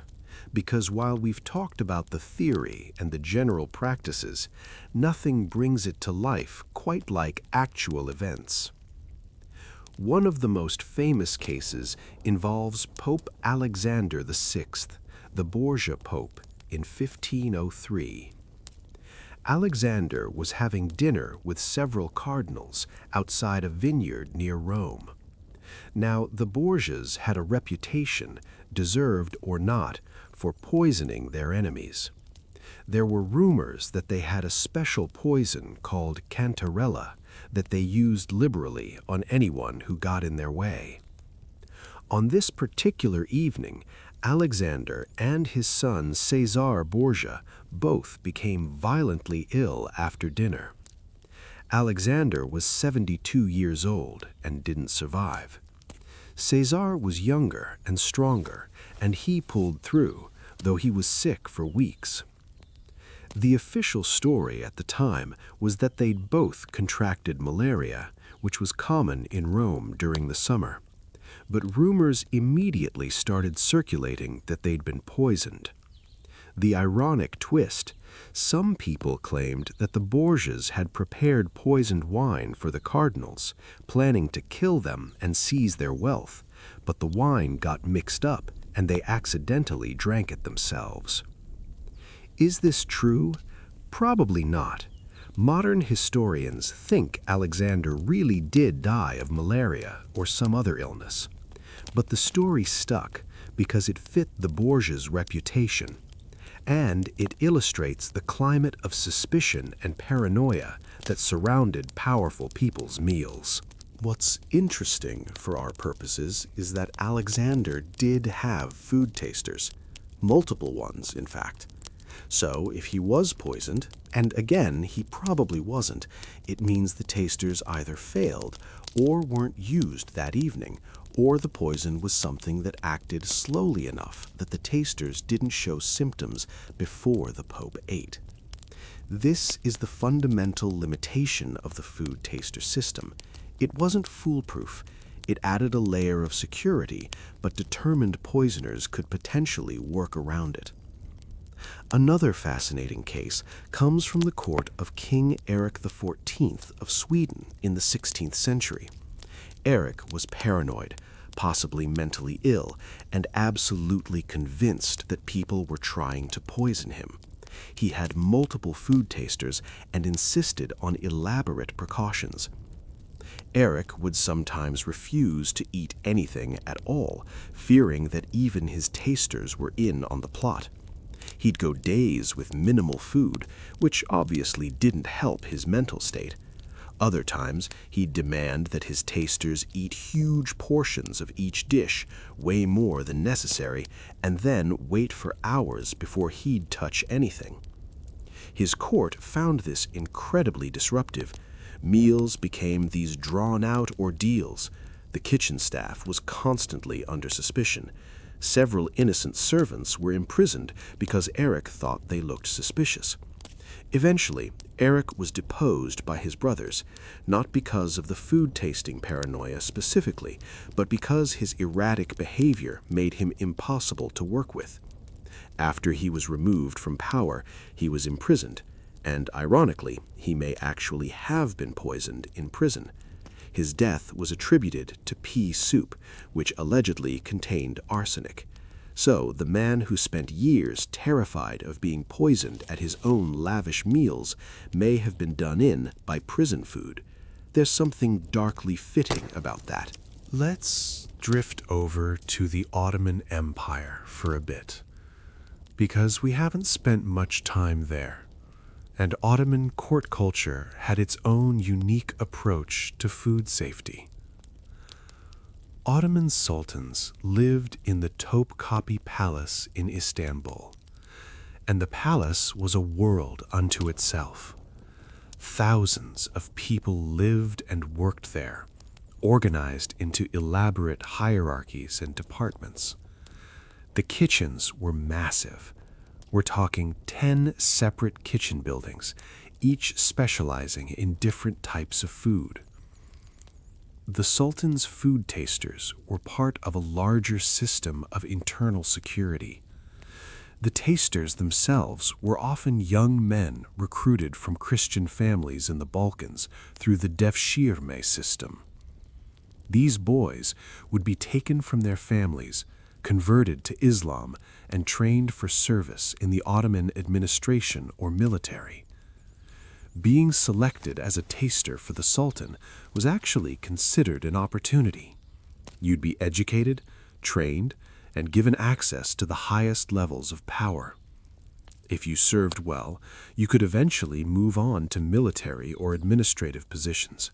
Several Ottoman viziers and generals started out as food tasters in their youth. The tasting process in the Ottoman court was highly ritualized. Everything the Sultan ate had to pass through multiple checkpoints. First, the ingredients would be inspected when they arrived at the palace. Then they'd be stored in locked rooms with armed guards. When it was time to prepare a meal, the ingredients would be brought out and watched continuously. The cooks would prepare the food under supervision. Then a taster would sample the raw or partially cooked ingredients. Then another taster would sample the finished dish. Then it would be sealed in special containers and carried to the Sultan's quarters by a specific servant whose only job was transporting the Sultan's meals. At the Sultan's quarters, yet another taster would sample it again before it was presented to the Sultan. If the Sultan was feeling particularly paranoid, he might have his personal physician smell or inspect the food as well. This whole process could take hours. By the time the food reached the Sultan, it was probably cold, but apparently Ottoman sultans got used to eating lukewarm food because security was more important than optimal serving temperature. There's a detailed account from the 17th century describing a formal dinner for Sultan Mehmed IV. The meal included dozens of dishes, and each one went through this entire process. The tasters were stationed at different points in the chain, and the whole operation was coordinated with almost military precision. The account notes that the tasters seemed bored. They'd done this thousands of times. They'd taste a bit of food, wait around, taste something else, wait some more. It was just another day at work. Meanwhile, everyone else was watching with great seriousness, as if witnessing a sacred ritual. This disconnect between the taster's casual attitude and everyone else's solemnity is kind of funny. The tasters knew that actual poisonings were incredibly rare. They were going through the motions, but the ritual had to be maintained because it was part of the theater of Ottoman power. Now let's talk about something we haven't really addressed. What happened when the person being protected actually wanted to die? Because believe it or not, this came up. Some royals were so miserable, so trapped by their positions, that they had suicidal thoughts. But killing yourself when you're a king or queen is complicated. You're surrounded by people whose job is to keep you alive and healthy. You can't just wander off and do something reckless. And if you tried to poison yourself, well, your food taster would die instead, which creates a weird moral problem. There's a heartbreaking account from the court of Queen Juana of Castile, known as Juana la Loca, Joanna the Mad. Juana had severe mental health problems, possibly depression and psychosis. After her husband died, she descended into a deep depression and reportedly stopped eating for extended periods. Her attendants, including her food taster, were desperate to get her to eat. They'd prepare her favorite foods, try to tempt her, practically beg her. The food taster would dutifully taste everything, proving it was safe, but Juana often wouldn't touch it anyway. In some cases, Juana would demand that her food taster eat the entire meal, not just taste it, because she wasn't going to eat anything and she didn't want it to go to waste. So her taster would end up consuming these elaborate royal meals by herself while Juana watched, not eating. Eventually, they had to force-feed Juana during her worst episodes, which is horrible, but they believed it was necessary to keep her alive. Her food taster was present during these awful scenes, presumably tasting the food before it was given to the queen, even though Juana wasn't eating it voluntarily. It's a reminder that food tasters weren't just dealing with external threats. They were caught up in all the psychological and emotional dysfunction of the people they served. If your employer was depressed, paranoid, erratic, or unstable, your job became exponentially more complicated and stressful. Let's shift to a different angle, the economics of the food taster system. Because maintaining all this security was expensive, and it's worth thinking about the resources involved. Consider everything that went into protecting a king's food. You had multiple tasters, paid salaries. You had extra guards for the kitchens and storage areas. You had special vessels and containers for serving food. You had the cost of all those rituals and ceremonies which consumed time and labor. You also had waste. If food was suspected of being tampered with, it would be thrown out. If a taster showed any symptoms, even if they turned out to be false alarms, entire meals would be discarded. Given the elaborate, expensive nature of royal cuisine, this added up. Some courts spent a significant portion of their budgets on food safety. It was considered a necessary expense, like military defense. You couldn't have a kingdom without a living king, so whatever it cost to keep him alive was worth it. But it also meant fewer resources for other things. Money spent on food tasters was money not spent on infrastructure or education or helping the poor. Not that medieval kings were particularly concerned about helping the poor, but still, the point is there were trade-offs.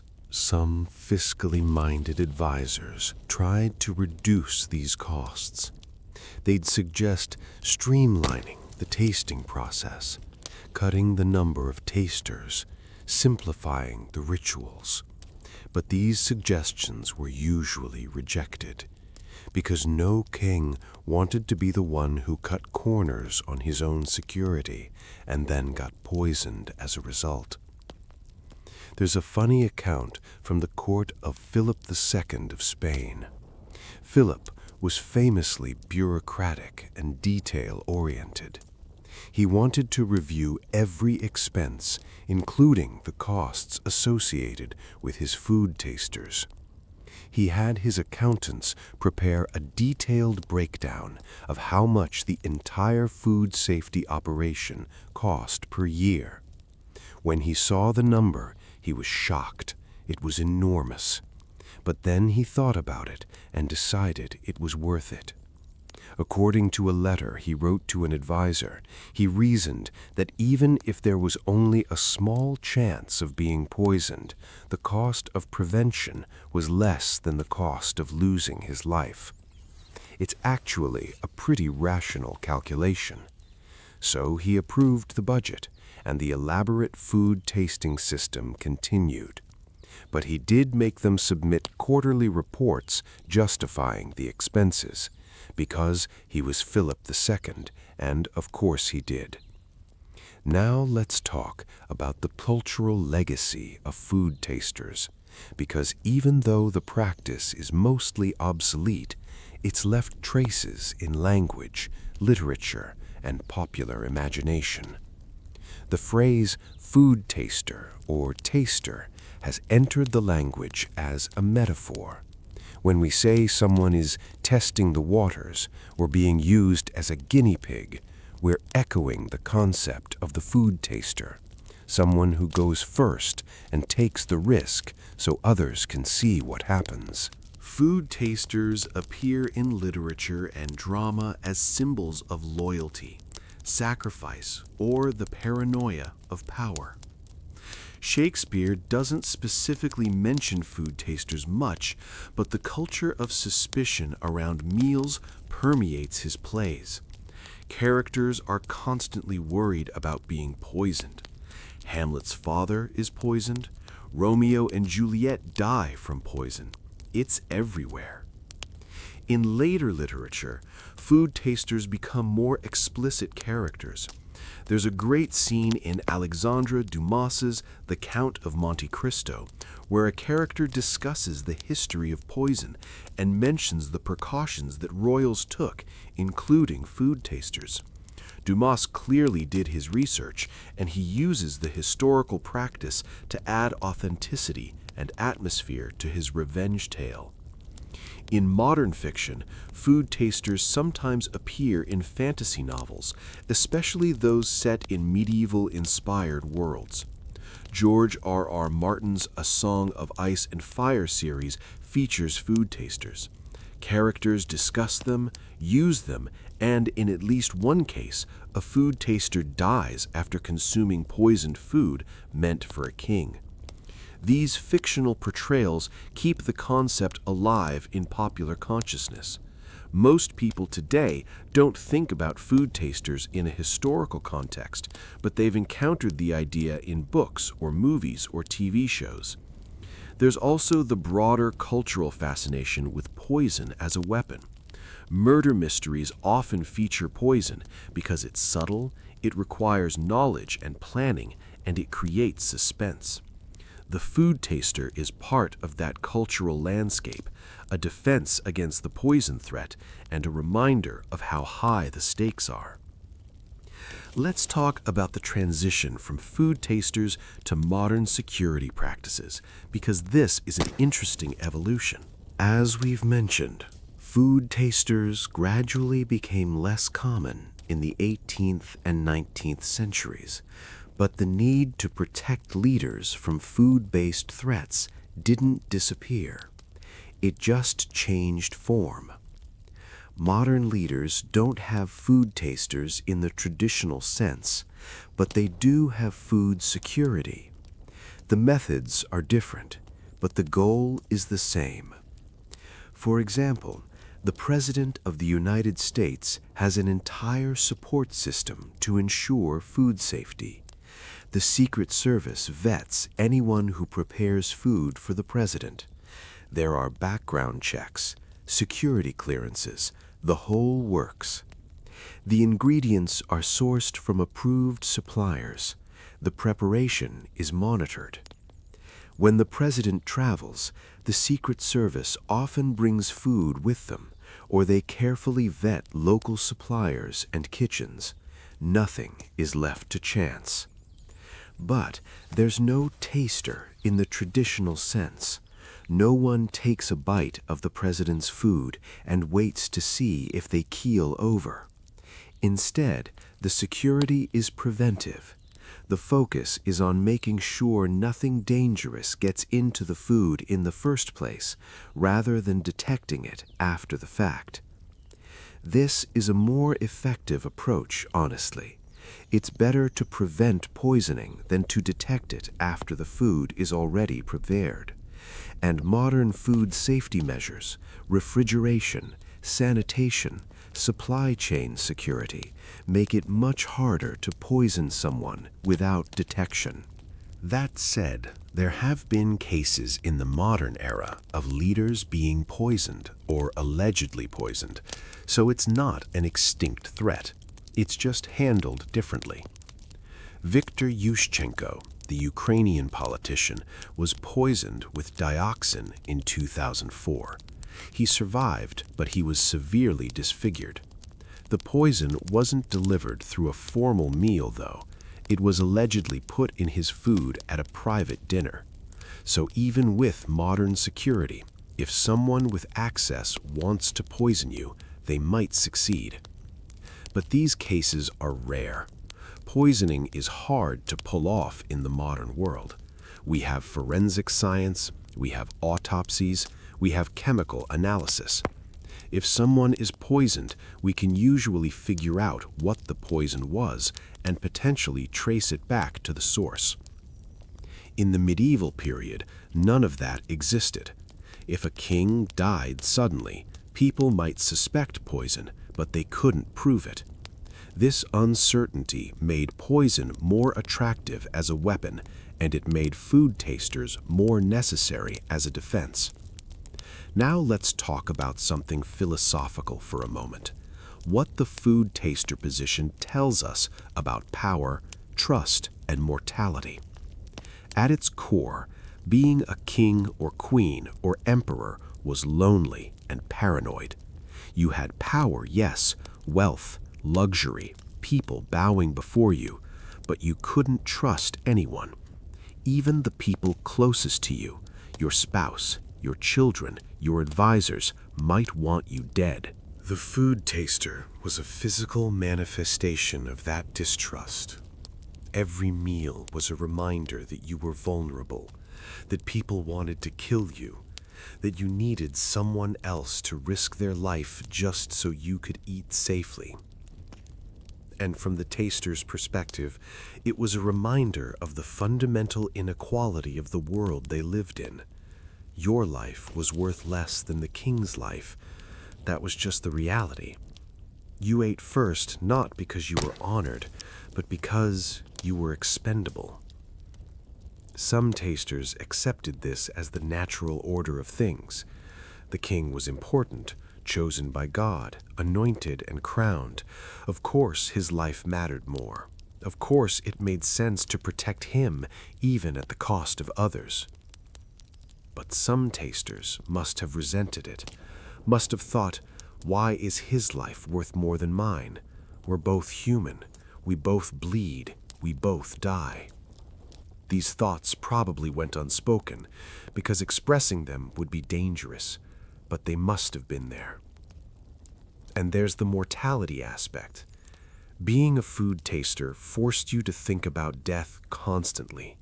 Every time you tasted food, you were confronting the possibility that this could be it.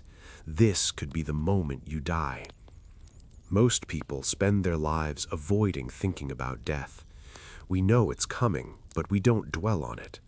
We distract ourselves. We make plans for the future. We live as if we have unlimited time. But a food taster couldn't do that. Death was right there, potentially in every bite. You had to make peace with it, or you'd go crazy. Some tasters probably became philosophical about it. Life is uncertain. Death comes for everyone. All you can do is live well and hope for the best. That kind of mindset.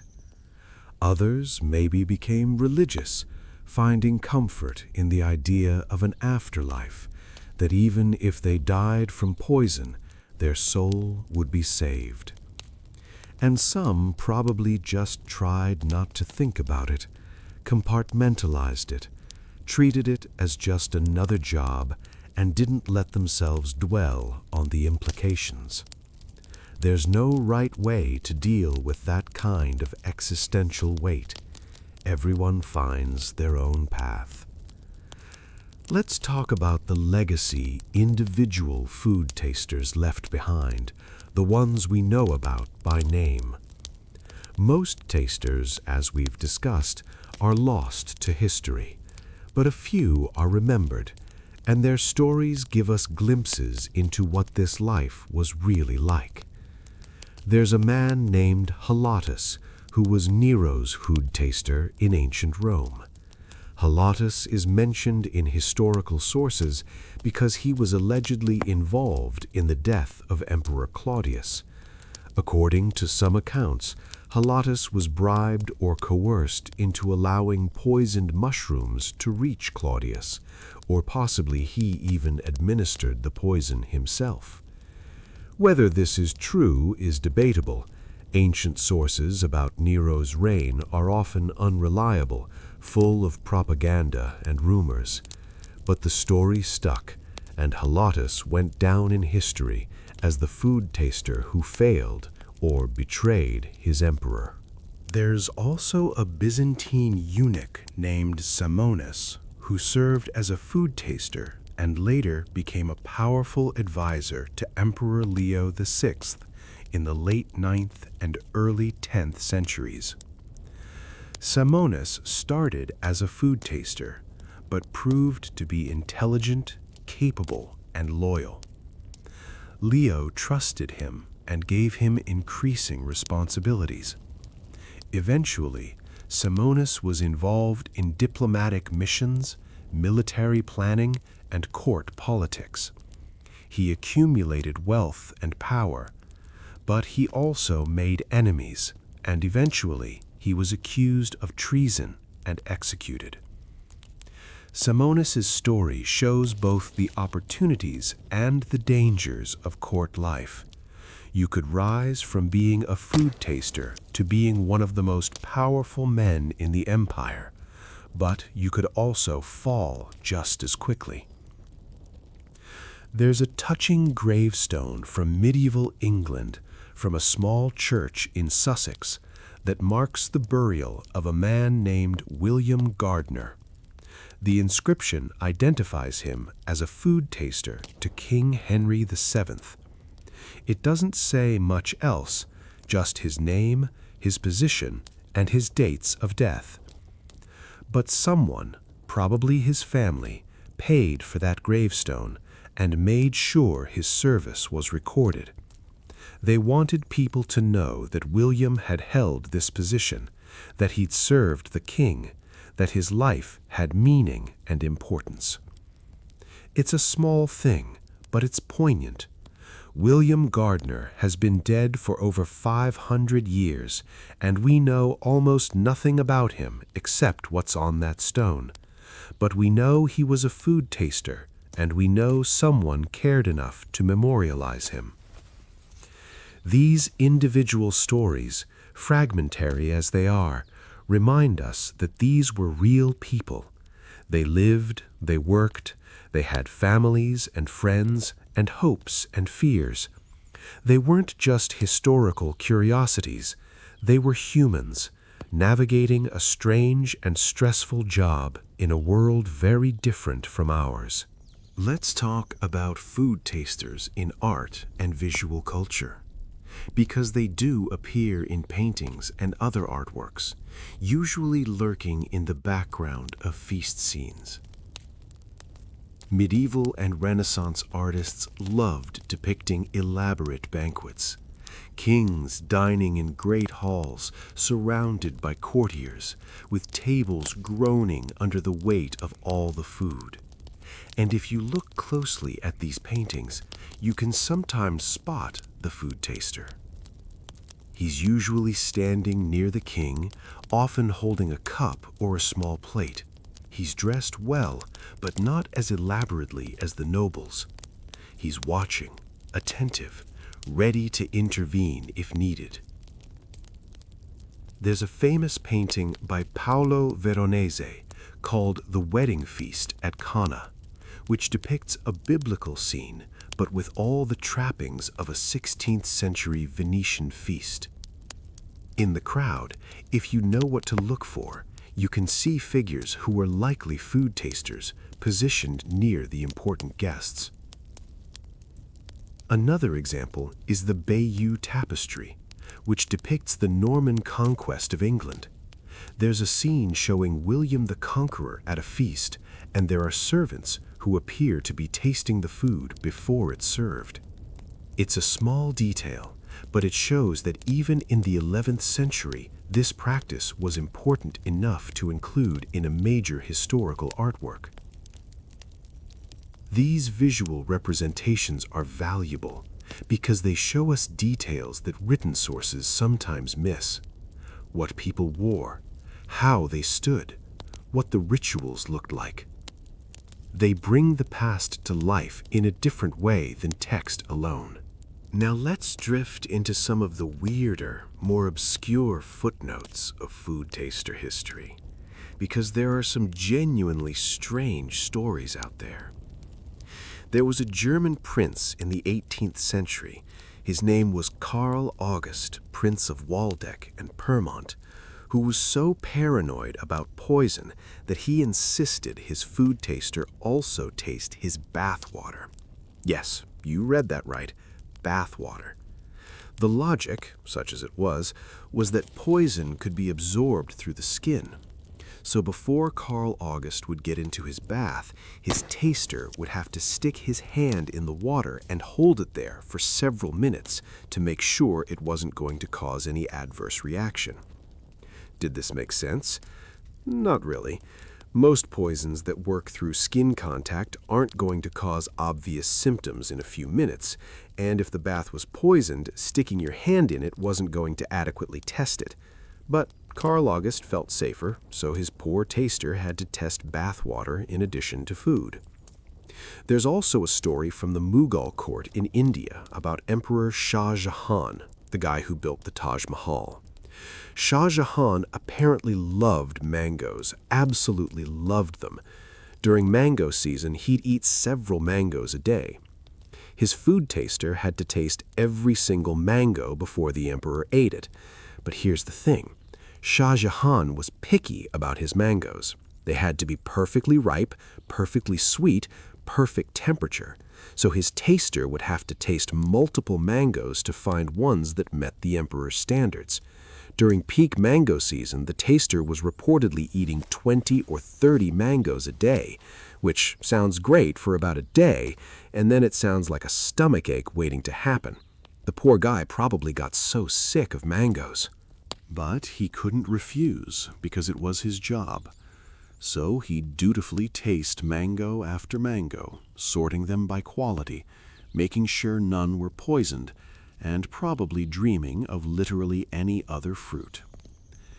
There's another odd taste from the court of Ludwig II of Bavaria, the mad king who built all those fantasy castles. Ludwig had eclectic tastes and strange habits. He'd sometimes demand elaborate medieval-style feasts, complete with period-appropriate food and costumes. For these themed dinners, he'd insist that the food taster also dress in medieval clothing and perform the tasting in an exaggeratedly formal, archaic style. It was all theater, all performance. Ludwig was essentially LARPing medieval court life, and his food taster had to play along. The taster apparently found this ridiculous, but went along with it because, again, it was his job. And honestly, tasting food while dressed as a medieval courtier is probably one of the less weird things that happened in Ludwig's court. These strange little stories show that the experience of being a food taster varied wildly depending on who you served. If your employer was reasonable and rational, it was one kind of job. If they were eccentric, paranoid, or strange, it became something else entirely. Let's talk about how the concept of the food taster has been adapted or referenced in modern contexts, because it does still appear in various forms. In high-security prisons, there's sometimes a practice where a guard or staff member will eat from the same batch of food as the inmates before it's served. This isn't exactly the same as a food taster. The concern isn't usually poison, but rather making sure the food is safe and hasn't spoiled. But it's the same basic principle. Someone else eats first to verify safety. In the food industry, quality control tasters are a real thing. People whose job is to taste products to make sure they meet standards. This isn't about poison, but about flavor, texture, consistency. But there's a direct line from historical food tasters to modern food safety and quality control practices. Sommeliers and wine tasters perform a similar function in restaurants. They taste the wine before serving it to guests, originally to make sure it wasn't spoiled or off. The ritual of presenting the wine to the host, pouring a small amount, waiting for approval, That's descended from the same tradition of having someone else verify the safety and quality before the important person drinks. There are also modern political contexts where the concept comes up. When diplomats or leaders are offered food in sensitive situations, there's sometimes an unspoken tension about whether it's safe. In some cases, they'll politely decline, or they'll only eat food that was prepared by their own staff. During the Cold War, there were instances where Soviet and American leaders were deeply suspicious of food served at summits and diplomatic meetings.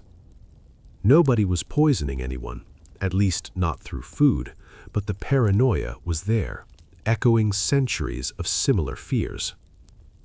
And of course, in fiction, the trope of the food taster is still used. It appears in fantasy novels, historical dramas, political thrillers. Anytime you want to establish that a character is important and paranoid, give them a food taster. It's instant shorthand for danger and distrust. Now, let's think about what we've learned from this deep dive into food taster history. What does it all mean?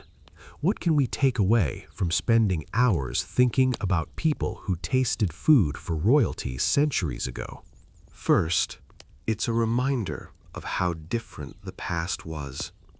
We live in a world where food poisoning is about bacteria, where we trust restaurants and grocery stores, where we generally don't worry that someone's trying to kill us with our lunch.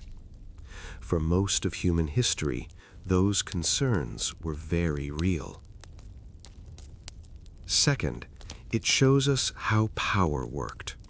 The relationship between a king and a food taster encapsulates a lot about hierarchy, loyalty, and the cost of protection.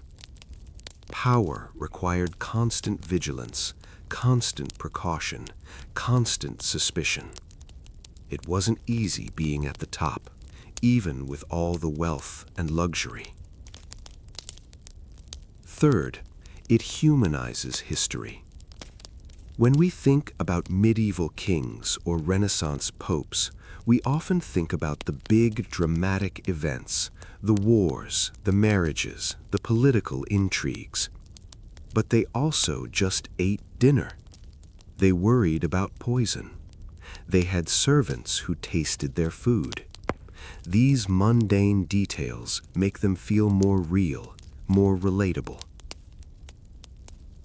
And fourth, it's a testament to human adaptability.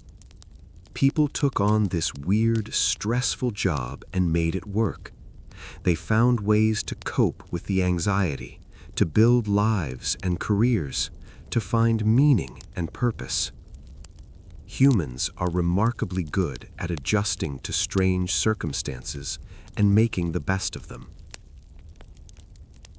Let's talk about the very end of the food taster tradition, the last gasp of this ancient practice. As we've mentioned, by the 20th century, food tasters were rare. Most were gone, replaced by modern security practices, but a few lingered, especially in the courts of paranoid dictators. We've already mentioned Hitler and Stalin having food tasters, but there were others. Nicolae Ceausescu, the Romanian dictator, had food tasters. He was deeply paranoid, convinced that foreign intelligence agencies or domestic rivals were trying to kill him. His food was tasted, his beverages were tested, everything was checked and double-checked. Ceausescu also had his own personal food supply. He had a special farm that grew produce exclusively for him, with trusted workers and heavy security. He had his own bakery, his own dairy, his own meat processing. Everything he ate came from this controlled environment, and even then it was all tasted before he'd touch it. When Ceausescu was overthrown and executed in 1989, one of the things that came out was just how elaborate his security apparatus had been. the food tasters, the special farms, the paranoia. It seemed excessive and absurd to people at the time, a symbol of how out of touch he'd become. Saddam Hussein also reportedly had food tasters. He had body doubles, armored cars, heavily guarded palaces, and yes, people who tasted his food. Whether they were effective or not is hard to say. Saddam survived numerous assassination attempts over the years, but he was eventually captured and executed by a different method entirely. Kim Jong-un of North Korea had food tasters, according to defectors who escaped the regime. Kim was obsessed with food. He allegedly had teams of people traveling the world to source the finest ingredients, and all of it was tasted before he ate it. His son, Kim Jong-un, the current North Korean leader, reportedly continues this practice. So food tasters still exist, even in the 21st century, in the most isolated and paranoid regimes on Earth. But these are outliers, remnants of an older way of thinking about security and power. For the most part, the age of the food taster is over. Modern security is more sophisticated, more preventive, more scientific. We don't need someone to eat first and wait to see if they die. We have better methods. And yet, the concept persists. It lingers in our cultural imagination, a reminder of how fragile power is, how constant the threat of violence, how necessary the rituals and precautions. Let's wind down now. Let this all settle.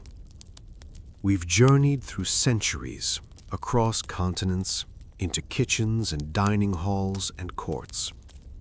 We've met kings and emperors and sultans, and the often nameless people who tasted their food.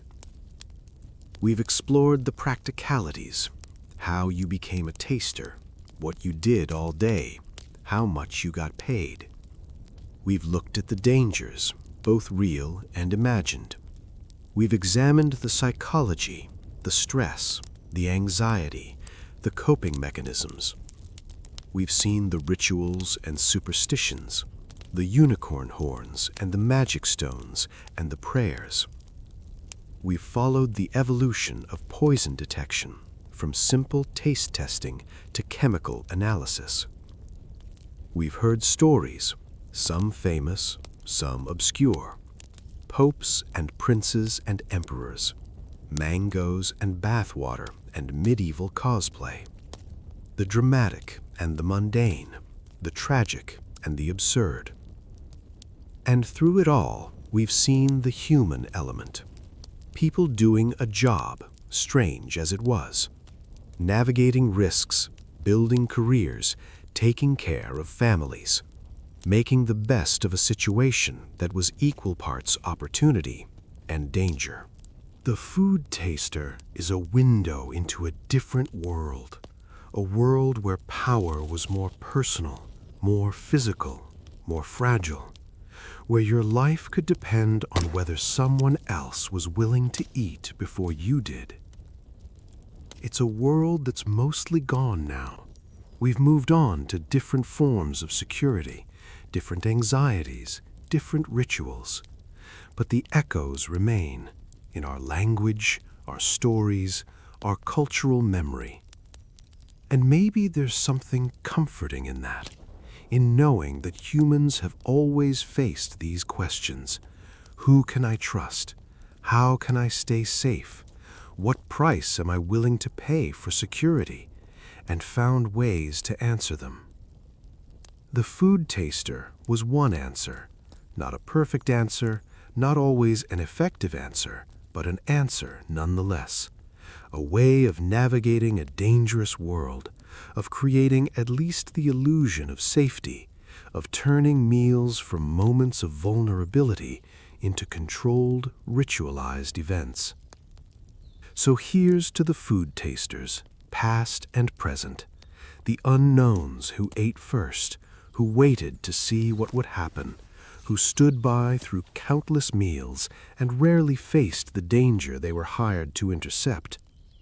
Here's to the ones we know and the infinite others whose names are lost, the ones who rose to power and the ones who simply did their jobs and went home.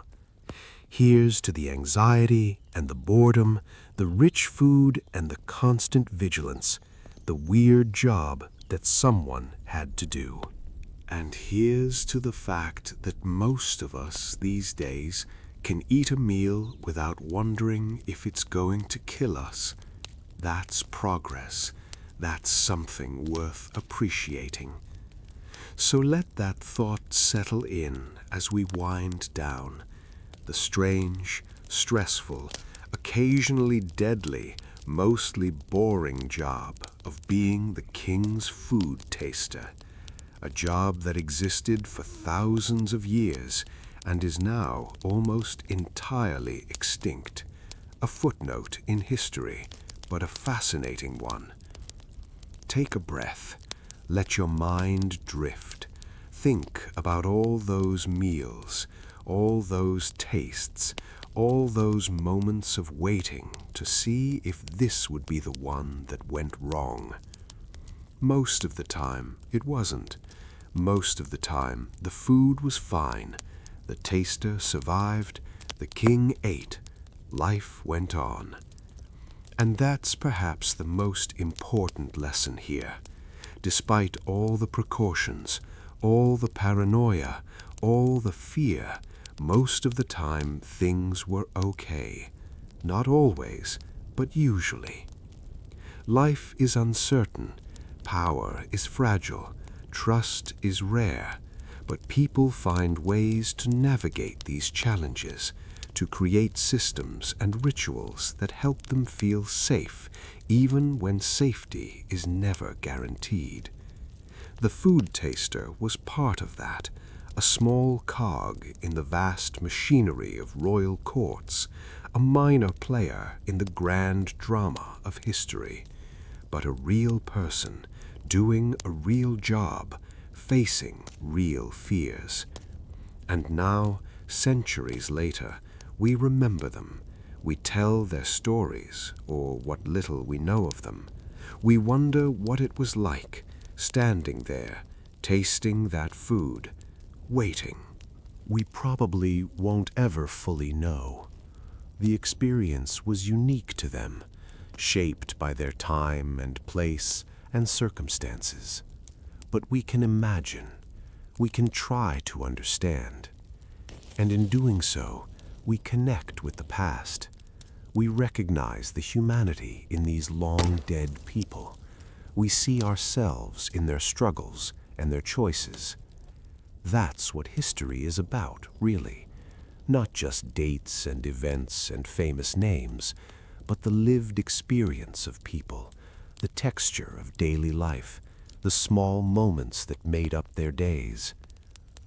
A food taster, standing in a royal kitchen, taking a bite of roasted meat, waiting 20 minutes to see if anything happens. That's a small moment, an unremarkable one in the grand scheme of things.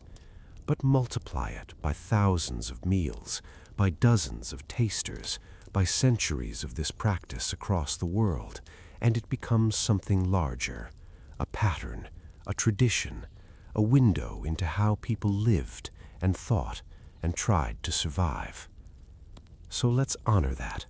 Let's appreciate the strangeness and the ordinariness of it. Let's remember the food tasters and think about what their job tells us about power and fear and trust. And then let's let it go. Let it drift away into the realm of interesting historical trivia, a story told, a curiosity explored. You've journeyed with me through this long, meandering exploration of what it was really like to be the king's food taster.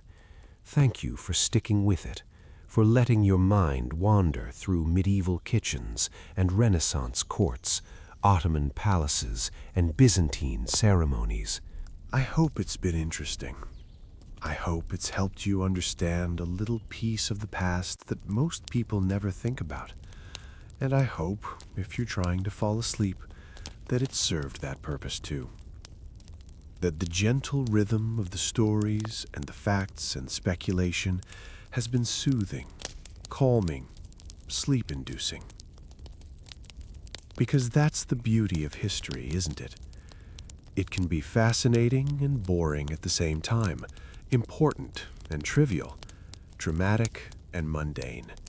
It's all those things all at once. The food tasters knew that.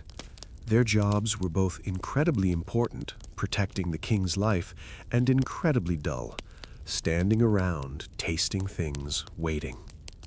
They lived in that contradiction, and somehow made it work.